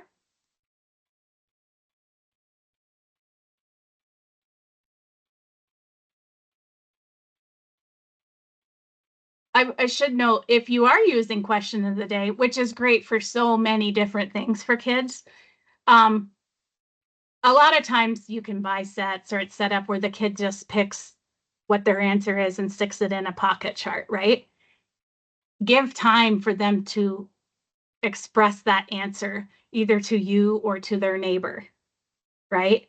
Like share with your neighbor, what is your favorite kind of cookie? And they would turn to the kid sitting next to them. My favorite kind of cookie is chocolate. What's yours? Anything that kids can verbalize is another step in growing their language. I'd also like to just throw out there that also having taught English language learners for so long, all of our 4-year-olds are English language learners. So yeah, any resource you can find for EL kids is also going to be applicable for our 4-year-old classrooms. Yes. Your speech language pathologist will thank you. It's many kids we can support and even help them overcome by just a few practices in our own classroom. So the dialogic read aloud. Again, we talked about this in one of the videos for the YouTube playlist, but the gist of it is this. Dialogic read aloud is a method of reading that emphasizes interaction and conversation between the children and not just passive listening. They're interactive, child-centered. It shifts the focus from the adult reading to the child and then encouraging them to actively engage with the text and the illustrations. I always say like this, there are always going to be times in your day where you have to grab a book because they're having to stand in line very long. But every day there should be one text that you choose specifically for the content and the vocabulary and the learning experience and language that's within it. There are studies out there that show you should read a text that you're specifically choosing, right? Like real intentional. That should be read 5 times. So every day of the week for the oral language to cement for the child, whatever's in that book specifically. So if you've ever taught, upper elementary, well, any elementary, a lot of times your programs have these books and you're reading that main book each day and tackling something new and different that's in it. Have you failed if you did not read a book 5 times? No. Don't miss my intention of sharing that. So let's see. You want to create dialogue around the book rather than a one-way delivery of information. You can ask questions about what do you think the author or the chicken or the main character was thinking or feeling in this moment. Let's see. And if you're focusing on language development, which, yes, this is a major focus of this program, dialogic reading aims to expand their vocabulary and improve their storytelling skills.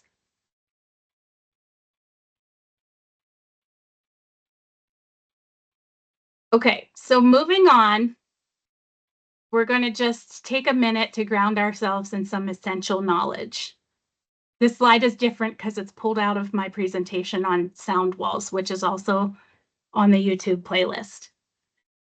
But the English language has 44 sounds, right? Sounds produced when we speak. It is represented by 26 letters and or hundreds of combinations of those letters, okay? And that's how we put our speech into print.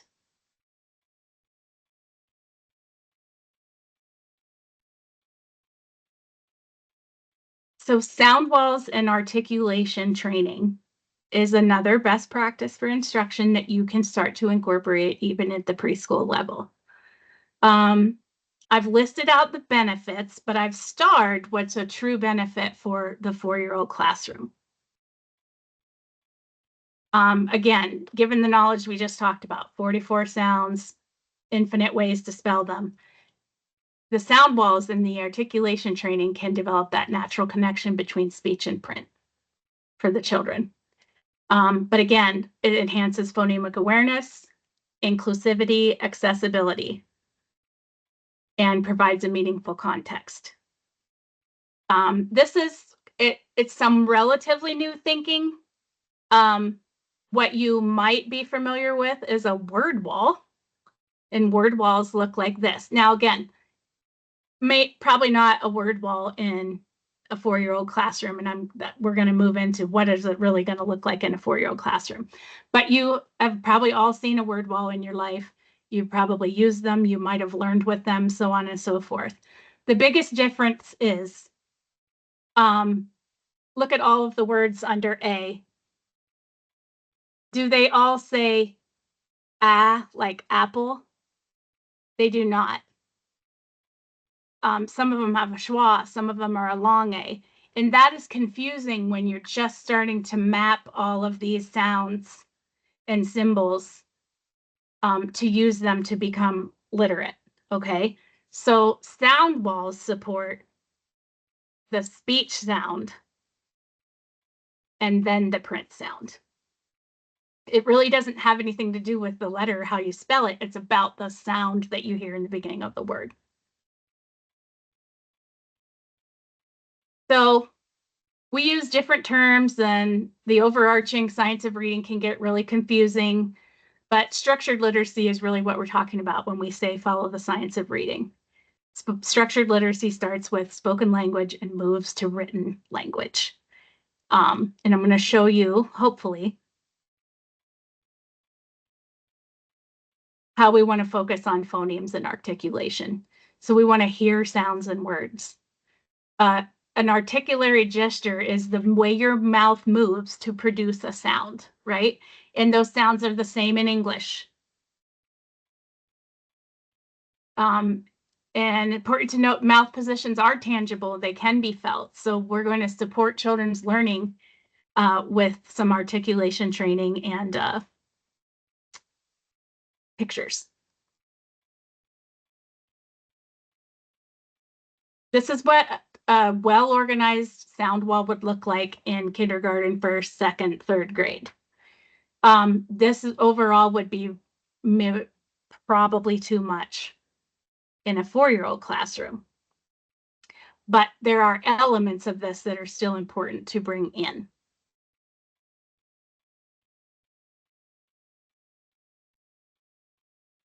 So this is my dream class of 7 children, perfectly manageable, and look at all of them, they're beautiful. I just made this with Canva. I don't know these children. But we're going to talk about how we use children's names and how they relate to a sound wall and articulation, and how this can start coming together. So in a 4-year-old classroom, you want some kind of a poster or strip that has the letter on it. And apple is the best representation of a short A, that we would have. But then you want to add, what does the mouth look like when we make the sound ah. And you can find these already made. You can find them with real mouths. You can find them with cartoon mouths. You can buy them from publishers. You can find them on Teachers Pay Teachers. You can make them yourself. Everything that you're going to see here is just from Canva. But so in our class, we have an Allie. So we're probably going to put Allie on the short A card, because she knows herself and she knows her name, and she's going to start to connect that I'm just like apple and I'm just like alligator. As you're learning about letters and sounds, you can attach more and more pictures, but always put the child on the letter sound that their name sounds like, not how it's spelled. You might start out your year just looking like you might cover it, right? And then you put a picture of Allie or Andrew on it as you go. However you do that. And you may need more learning. There's lots of stuff out there for you to learn on this. And I can point you in the right direction if you cannot find it. But so we have A, apple, also Allie and Andrew. Okay. We have names in common words like Phoebe, Cindy, Philip, Jose, Juan, jalapeno, knife. If we only put those words under the letter that they're actually spelled with, we're not truly making a connection for a child, because Phoebe and Philip are spelled with a PH, and they're not going to get to that till the end of kindergarten. But a picture of Phoebe under shows them that Phoebe and fish have the same sound.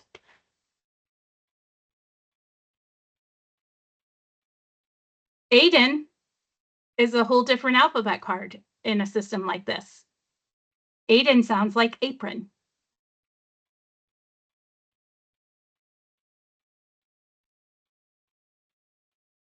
Here's where it can get difficult. We have diverse names. We have diverse classrooms. Here's how this really highlights what's happening. Jessica and Jacob are a definite J. Juan is the same sound as watermelon. Is this making sense? If anybody is like, what? Please let me know. I'll see if I can clear this up.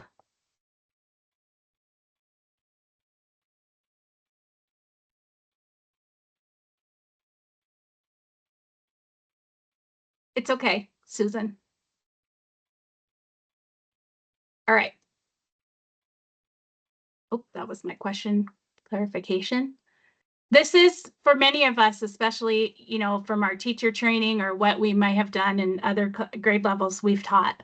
This is some new thinking, but it is very much takes what's natural speech and helps us bridge it to what is not natural for our brain, which is print.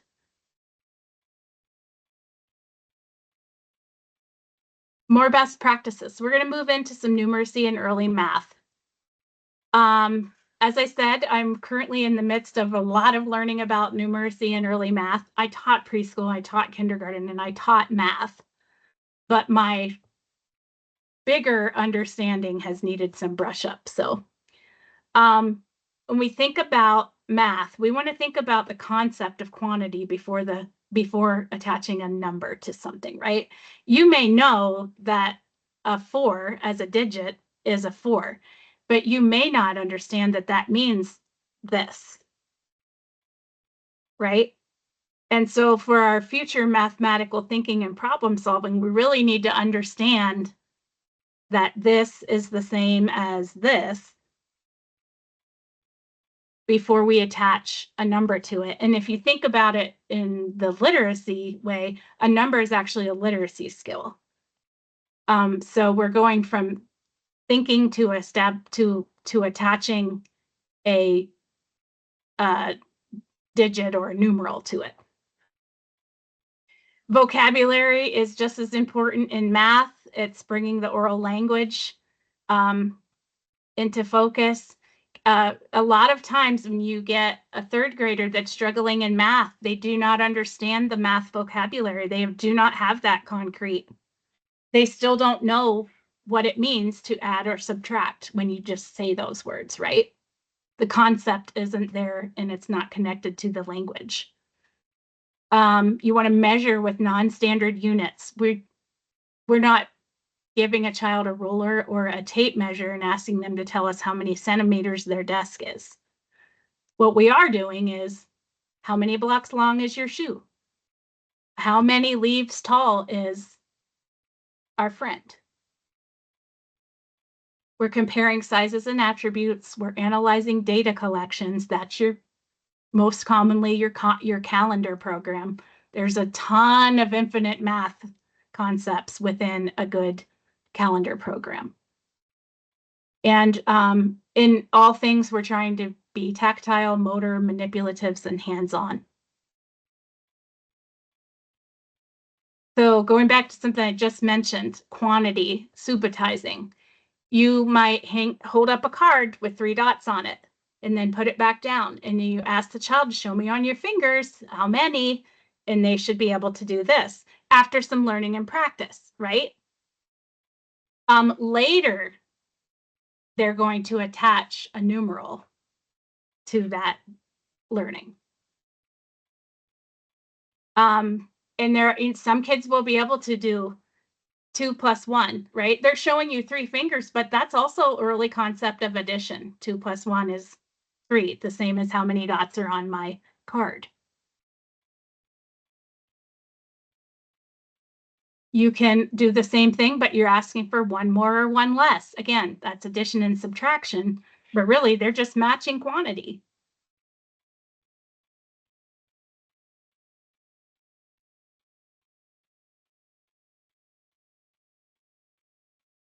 I just threw up some vocabulary words on here, right?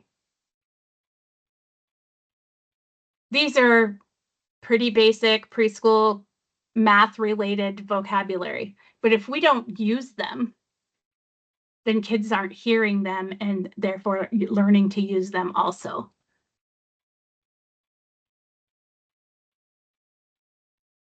And this isn't like, this is the list of math vocabulary that you're supposed to teach in this program. That's not what this is. I'm just throwing them up there. For example,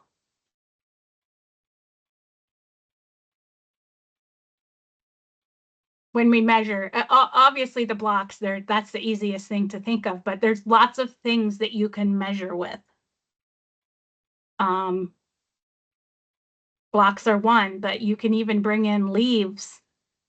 You can cut out leaves with construction paper. You can measure with string. How many times will this string wrap around my shoe or my arm? Don't let them wrap things around their arm because it'll get stuck and you have an emergency situation.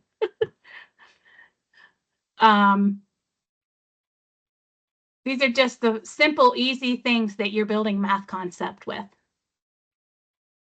If a child is interested in learning about a tape measure, surely you're going to bring one in, but that's not really that's not the goal. Data collection, comparing, analyzing. So you spend September in your calendar routine, you're documenting the weather. At the end of the month, it looks like this calendar. And then maybe you're going to pull them all over to a chart and the kids are going to sort out the sunny days from the rainy days, from the cloudy days. And they're comparing and analyzing. They're making statements about the weather in the month of September. They had more sunny days than cloudy days. There's that vocabulary word. We had less cloudy days than sunny days. So they're verbalizing that, right? More opportunities. This I pulled right from my memory of giving the dial 397,000 times. They are actually asked to do this task on the dial. But there's many different ways that you can collect, sort, and compare. You could do it by color, you could do it by size, you can do it by shape. But we're getting to a point where the child will be able to say, we have more circles, or there are more blue.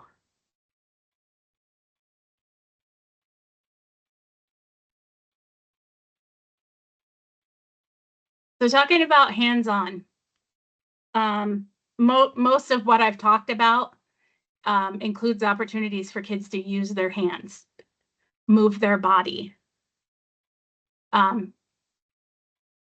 Sitting on the floor is really good for their core, but also is sitting in a chair, and also is standing and moving about the room in different ways. We hear teachers all the time in kindergarten, first and second, our kids have really weak cores. They can't sit long enough to do an assignment. We've got to keep kids moving.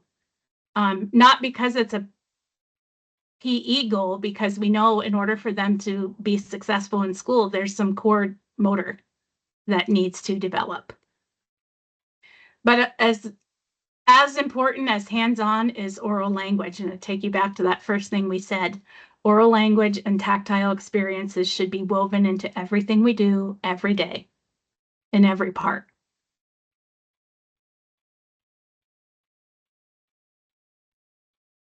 And that takes us to the end of the presentation, but not the end of our time. Now is a good time for us to have a discussion about this. I know we have more than a few people on here that have some guidance and additional information to add. So however you feel comfortable, type something in the chat, just come off mute, and let's unpack some of what we talked about.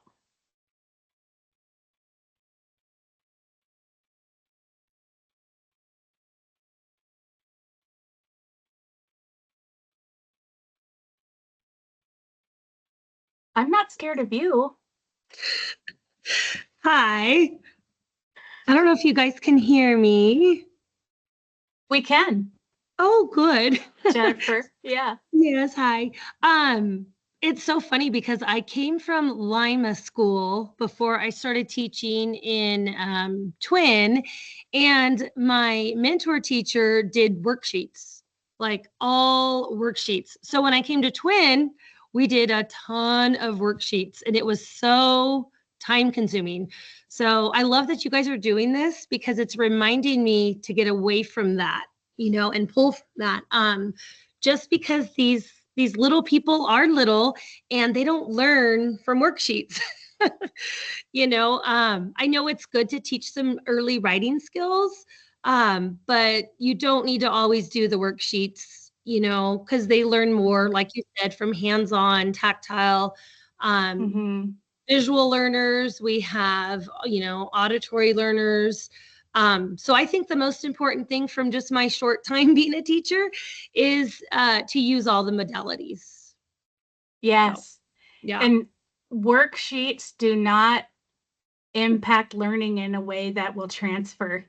Yeah, for sure. They don't. Yeah. I mean, surely there's time, but a 4-year-old's hand doesn't even have its bone and muscle fully developed. So asking them to sit down and hold a pencil and fill out worksheets or even write before they're ready is really not developmentally appropriate. Yeah. We're going to give them small, short experiences to help scaffold them to get there. But yeah, they learn with their bodies. Yep, for sure.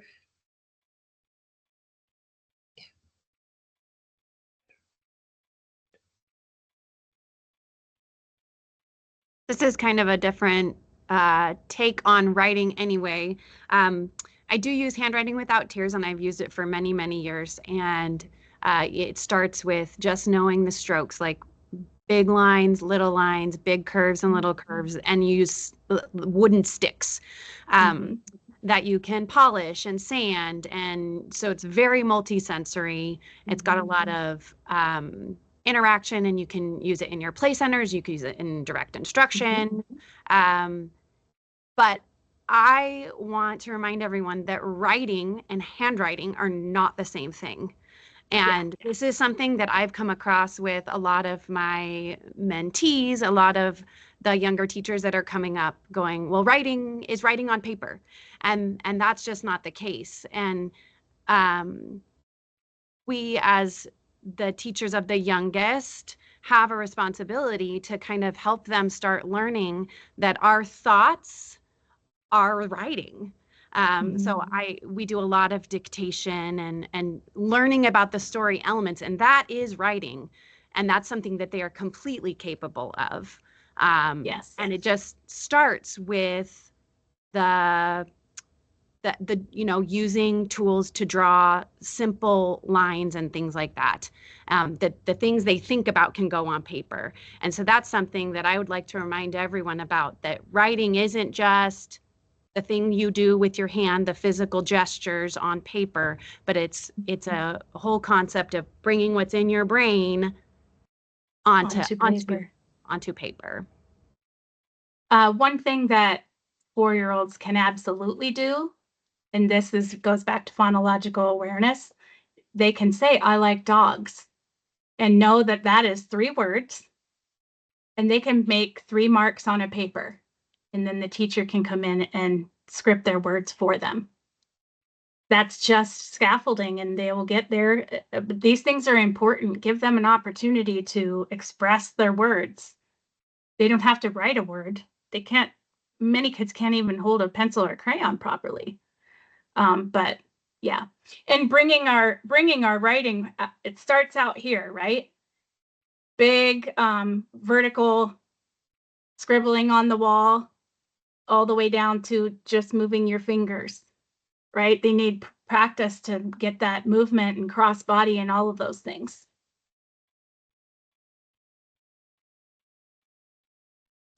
Painting on easels is writing.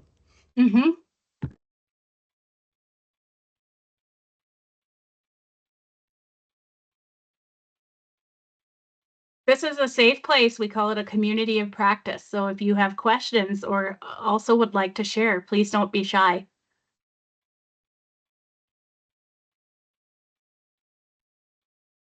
Yes, Phonics is great. I inherited a preschool class who the year before had a wonderful teacher that did zoophonics with them, and those kids were the most phonologically and phonemically and alphabetically prepared for, and I still had preschool to do with them. They went to kindergarten as readers.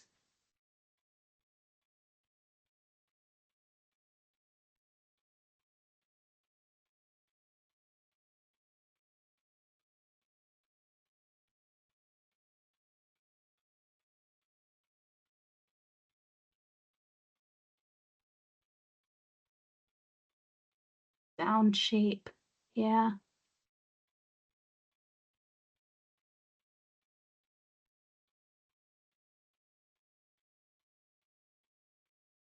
Letterland. I'm not familiar with Letterland, but I have heard of it.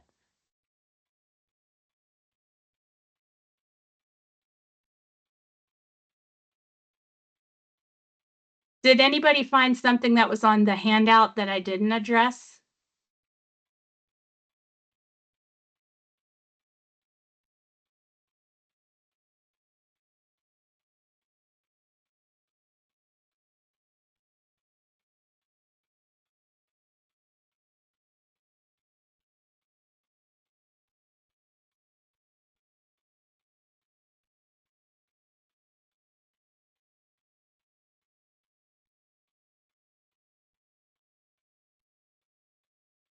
They're quiet. I either talked too fast or I didn't give enough time to do some hands-on stuff. So we have time and we have 3 PDUs prepared for you. So what do you want to know more about?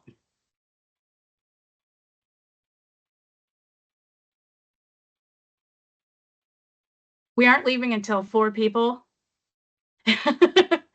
Ask further questions. Hi, my name. Oh.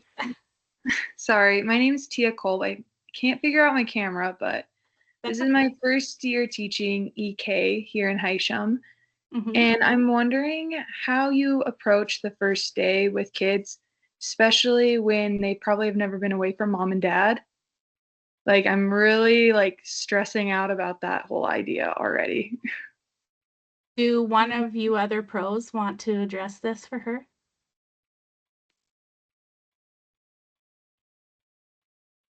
I always have like the kids bring a picture in of their families or of their parent, and it really helps with the separation anxiety. We also Or you post. oh, go ahead. Sorry, I feel like You're I'm okay. talking. Anyway, we also post family pictures in their cubby, so it's always there, always available.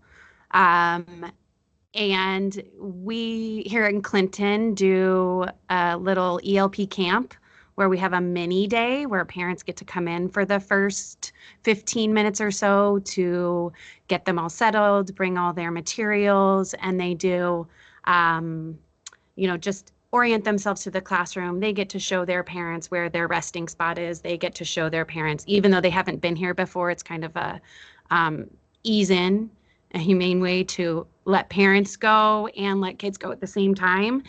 And then on the first day of school, it's easier to say, okay, quick hugs and goodbye, quick hugs and goodbye. You will have kids that are crying. And sometimes it happens for a month and it's okay. Mhm. It's truly okay. This is a big transition for these babies. And this is one of those things that usually they cry for a little bit and then you can take a picture of them smiling, playing with their friend in the sandbox and send it to the parents. And, it eases the parents' mind. That constant communication is so helpful. I think that there are a lot of little tips and tricks about just being welcoming when they come in and having that interaction be with the whole family first is really nice. But then being clear about the expectation that when it's our real school day, we say goodbye quickly, we give a hug, and then mom leaves. Sometimes you have to give the kid a little hug and kind of hold them in your lap while mom leaves or when dad leaves. Sometimes it's the dads that have the hardest time. But being clear about those expectations is super helpful. And also prep them. Say, come and play on our playground. See what it's like. Kind of hype up, have the parents learn how to hype up school so that it's easier for them to be excited about it, other than this is really hard on mom and dad to let you go, because kids feel that from their parents. So have the parents communicate what the drop-off plan is, what the pickup plan is, so kids know what to expect. Just having that front load is huge for kids. Oh, mom's going to be here at noon. Oh, mom's going to be here at 2:30. Oh, today's a grandma day. Things like that. Just having that front load really, really helps those littles. I could probably talk for the rest of the time, but I won't. So I'll let someone else talk. Thank you. I really appreciate that. We did an open house last week for the kids, and we don't start till September. And I noticed at our open house, we maybe had 4 of the families come out of the 11 students. So I'm hoping we get more engagement as it gets closer, but fingers crossed though. I really appreciate your help. Thank you.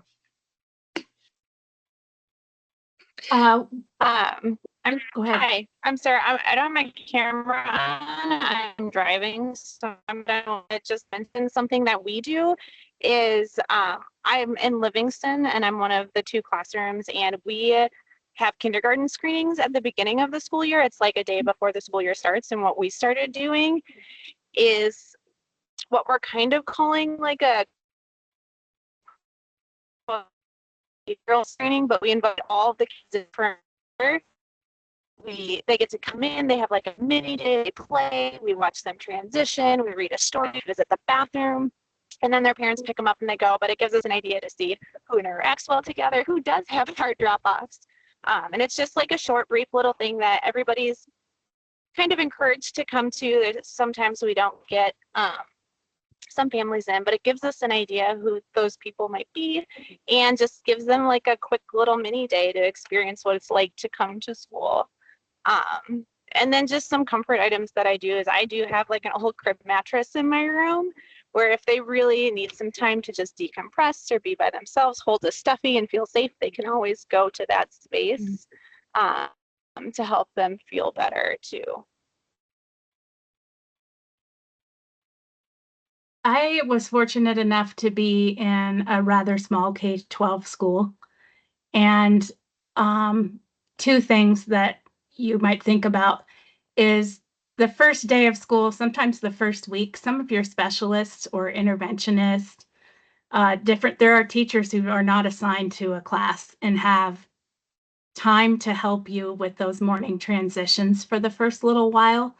Because if you are the only adult with 10 kids, it may be very helpful to you and the children and parents if you have another adult to help with that sort of transition. So I was blessed to be able to have that. You could have someone who has been approved to be in the school, but just a neighborhood person or someone who's usually a sub, you might be able to get them to come in and help.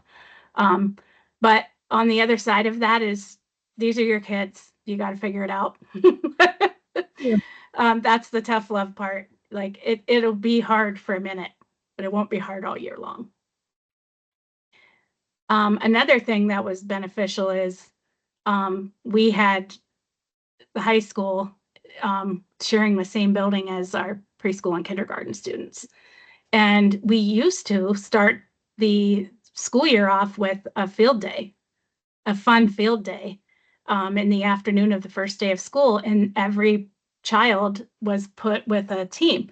So your kindergarten students might be one or two of them on a team with a first grader, a third grader, a junior, and they remembered their big buddies for the whole year. And every time we did something whole school, they got to go with their buddies. And so that was sort of their just like guide for that year's school. I have kids that remember, they're eighth graders now, and they remember when so-and-so who was a senior was their buddy. And, they're making them graduation cards on the last day, things like that. So consider what opportunities are valuable to you within your district. Not that you can just pull these high school kids out of their first period class for the first week of school, but maybe you can.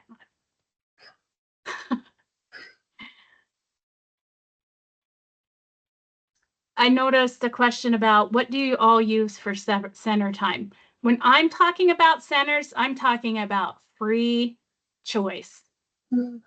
That the kids can, if they want to go cut paper for 30 minutes, they can cut paper. If they want to go to, dramatic play, if that's something that you have. You may not have all of these different typical preschool centers set up. It depends on what's available to you in your school. But I just had a kitchen that had been my child's, and they outgrew it. And the second step kitchen, there's a lot of oral language opportunities when kids can play with kitchen. There's also some social emotional concerns that can come out, but that's if you listen. Just little things. You could go anywhere and get used things to bring in if you want to have those opportunities for kids. And it is developmentally appropriate that they have those. Be able to play with blocks, Legos, baby dolls, art, writing, those different types of centers that you might see. Sensory is huge for 4-year-olds, and I always had sensory even in the first grade classroom, because sometimes you just need to put your hand in some wet marbles.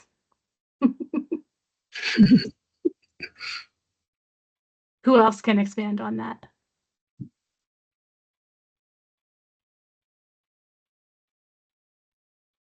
I was just going to go back to the like making kids feel comfortable. I was just going to say, if you're in a small school, like a family oriented school, you could give out your cell phone number. I don't know, not everybody's comfortable with that, but that's a good way to help the kids feel at ease when they're feeling stressed. And you could say, hey, mom, like you guys said before, mom said she'll be here soon. Or, should we share this picture with her or dad or whoever? And that helps just ease that process.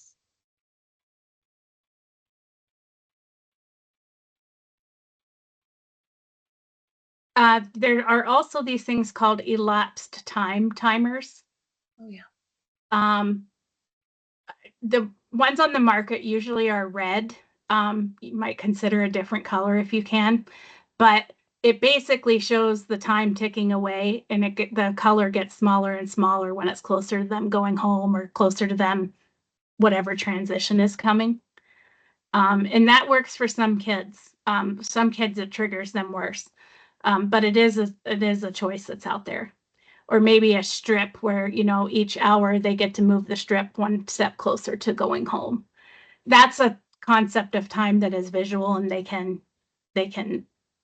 really understand that a little bit better.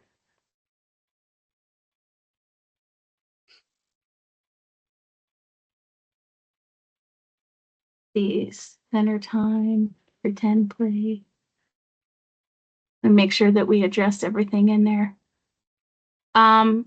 Did everybody find the link for the YouTube videos?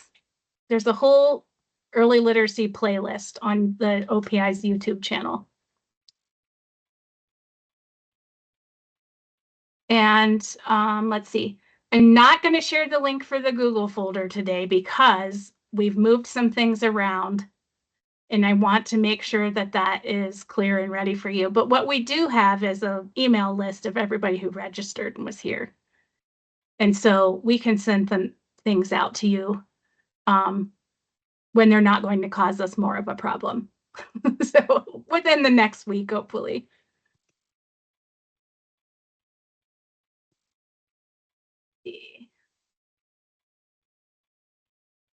Kim and I are always here. You can email us, you can call us. We hope that you'll join the learning series, even if you can't join every time. We hope that you will bring your ideas and come and learn with us. The first person who's going to be with us, first expert we're bringing, is a woman named Sheridan Cottrell. She's a speech language pathologist. She's going to talk to us about the intersection of executive function in early childhood and oral language. And so we'll continue some discussion on that. Let's see. We do have a Google site. When we send you a follow-up email, we will link that as well. It's just going to be called Montana Early Learning. And it will have less official things in there, like, not official state documents, but more things like what I've shared with you today. So on and so forth. If you are wanting to know some more about numeracy, one of the places that I went to for some professional learning is called Early Math Counts, and it is, I believe, Michigan.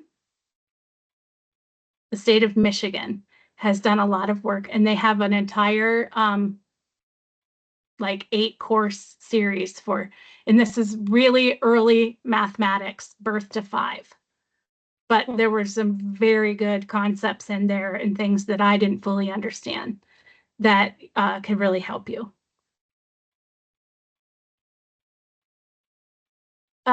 Lisa, you have your hand raised.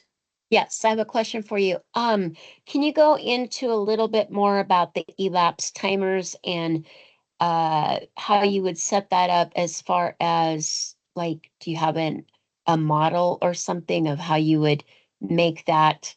I'm not sure how to explain this, but just hands-on for the kids. Yes, I'm looking for a picture of it right now. Okay, thank you. Lisa, I was going to say one of the things that I did when I taught first grade, because at the beginning of the year, this was back when all kindergartners were only doing half day, so I'm kind of dating myself. Yeah. But they would come in years ago. When is it time to go home? And then you're just like, oh my gosh, if I hear this one more time, I'm going to pull all my hair out. So I would write a schedule up on my whiteboard, and we would erase the things that we were finished as we finished them.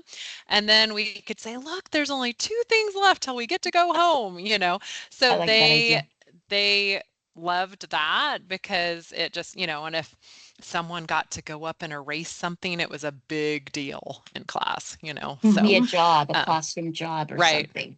Yeah. Okay. I like that So I idea. posted a pic. This is just, it's not a good picture, but my internet permissions won't let me go to the picture of what I really want to show you.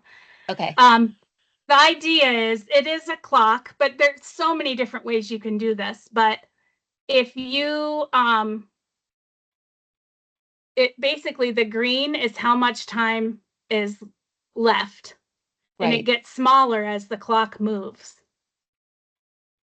Okay. But I mean, especially if you look at like understood.org, they probably Okay. have things like that, really good recommendations for things.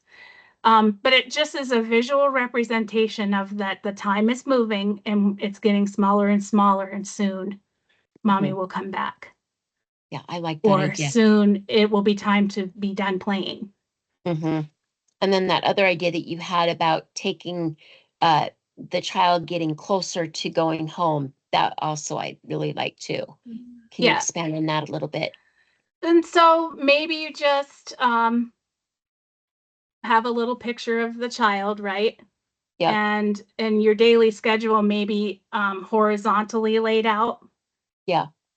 And the child is moving across, go left to right, because that's how we read. How they read. Yep. Yeah, and they're moving across the day. So, oh, we just had lunch. Look, you're right here. Pretty I love soon you'll that. be right above your house or the Yeah. bus. I love that. I'm gonna do that. These are things that we know we need to do with children with special needs, but it's so still very much developmentally appropriate for birth to 5. Absolutely. Yep. And I'm even gonna use kindergarten it. students. Yeah, Yeah. exactly. Thank you. You can't just say mom will be here soon, because What soon is means soon? something different from Yeah. everybody who says it. Exactly. Thank you so much. Mm-hmm. You could even use like a little matchbox car on a Velcro road.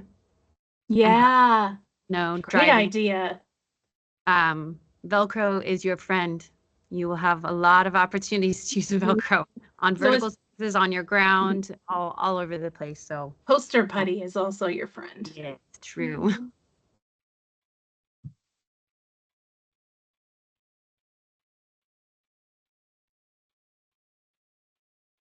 I think, in all of this, we need to remember we're establishing a trajectory towards proficiency. They're not going to be proficient 3rd grade by the end of preschool. It's not hurry up and put in all that you can. It's whatever you're teaching, do it really well and really multimodal, with lots and lots of oral language and opportunities for children to reveal their language. Because sometimes we get in the, teacher mode of I've got to manage the circus, and we're all of a sudden concealing kids' abilities to get through our schedule. Right? Take the time. Here's one more. I'm just gonna keep inserting myself. I'm happy to have you here, Jenny. I'm going to be using you more, in fact. Something that I have been thinking a lot about in the last few years, when people have been telling me, no, you don't need to go out on yard duty. You don't need to go out on recess duty. I actually 100% believe that this is teaching time. And if you are able to go out and be available during playtime that's outside, it's so incredibly valuable. This is where they're learning how to be human, right? And even if, yes, you need to be able to go to the bathroom. Yes, you need to eat that cheese stick. But if you can at all make it just part of your professional duties to be available and do your teach time outside, do your teach time while they're playing. This is not, like any other grade where you can take a real break. Unfortunately, that's not how it is in our work. Hopefully your system has made a schedule that is supportive of the fact that you do need some time. Yes. And the planning and the how much you've got to be on stage at this age is it's a lot.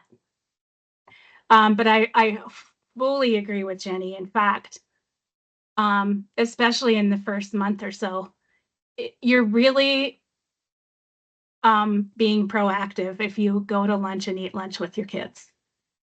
You're being proactive if you go outside and help them. Not that the other people in the school are working against you. The nature of transitioning and being in chaotic situations like recess, and even just moving from the classroom to recess, these are going to come back. There's going to be problems. You'll have less problems to deal with after a transition if you are proactive and support them during those. And I just want to comment on that. That is so true. But self-care is so true, because you cannot pour from an empty cup. Like, yeah, you have to take care of yourself before you can take care of these little people, for sure. Yeah. Yeah. And even if you go out on the playground and park yourself in the middle of the chaos, and the kids, I need some vitamin D, kids. I need some fresh air, right? Yeah. Because you do. Mm-hmm. Yeah. Kim and I do have a feedback survey we would love to have you fill out for us. And we also have your PDUs for you, but we're still here. We can answer questions. I can elaborate on some more things. If I were back in preschool today, I would be using sound walls and articulation guidance for my kids. I've seen it in the system with which I was in, how much farther along they are and closer to becoming readers by the end of first grade when they've had that in preschool and then again in kindergarten. Oh, Beth had her hand up, but she says she's not sure her mic is working. So she wanted to say it is so important to play with our students daily. Yeah. They need the connection. They might not want to talk to you, but they are hearing you.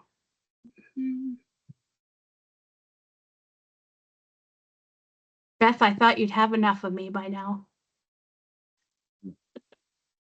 Beth and I were at a conference together this week. I just dropped the feedback form in the chat. And when you're finished with it, you'll get a little closing survey message, and your PDU certificate is embedded in that message. Good work behind the scenes, Kim. We had to have a friend from our team create this for us because it's just, it's a Monday. Who plans these things for 9 o'clock on a Monday? As always, you can contact Kim or I. It doesn't have to be some official state question. You can call me. I have experience, but I also keep really smart, expert people in my circle because they are how I help you. We appreciate everyone taking the time out of either their summer or the beginning of their school year to join us today and to take in a lot of information. So kudos to you guys. Thank you, guys. Thank you, ladies. Yeah. I need to call somebody and ask if I can come hang up their bulletin boards because I kind of miss it.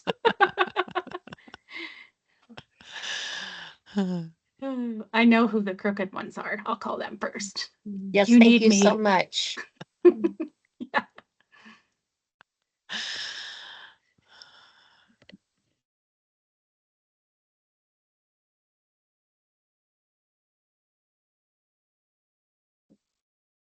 Kim, is the one that's in the response signed? Did you sign it, or do you have the one that I signed? Okay.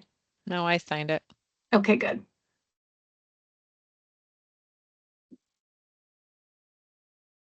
No need to call, just come to Power. You want us to come out to Power? Got to submit a PD request.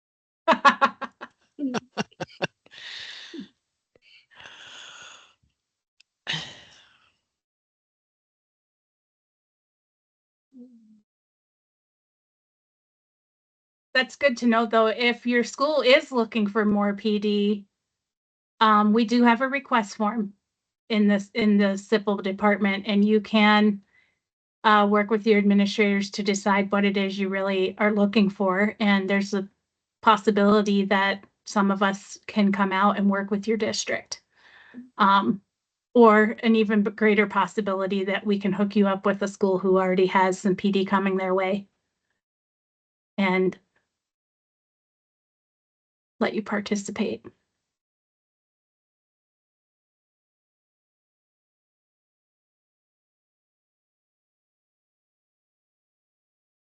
And never be afraid to kindly tell us that we can do better.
Yeah, Sherry, we'll send an email out to everybody who had registered, and it'll have a PDF of the slides for both presentations and some other links and stuff in there.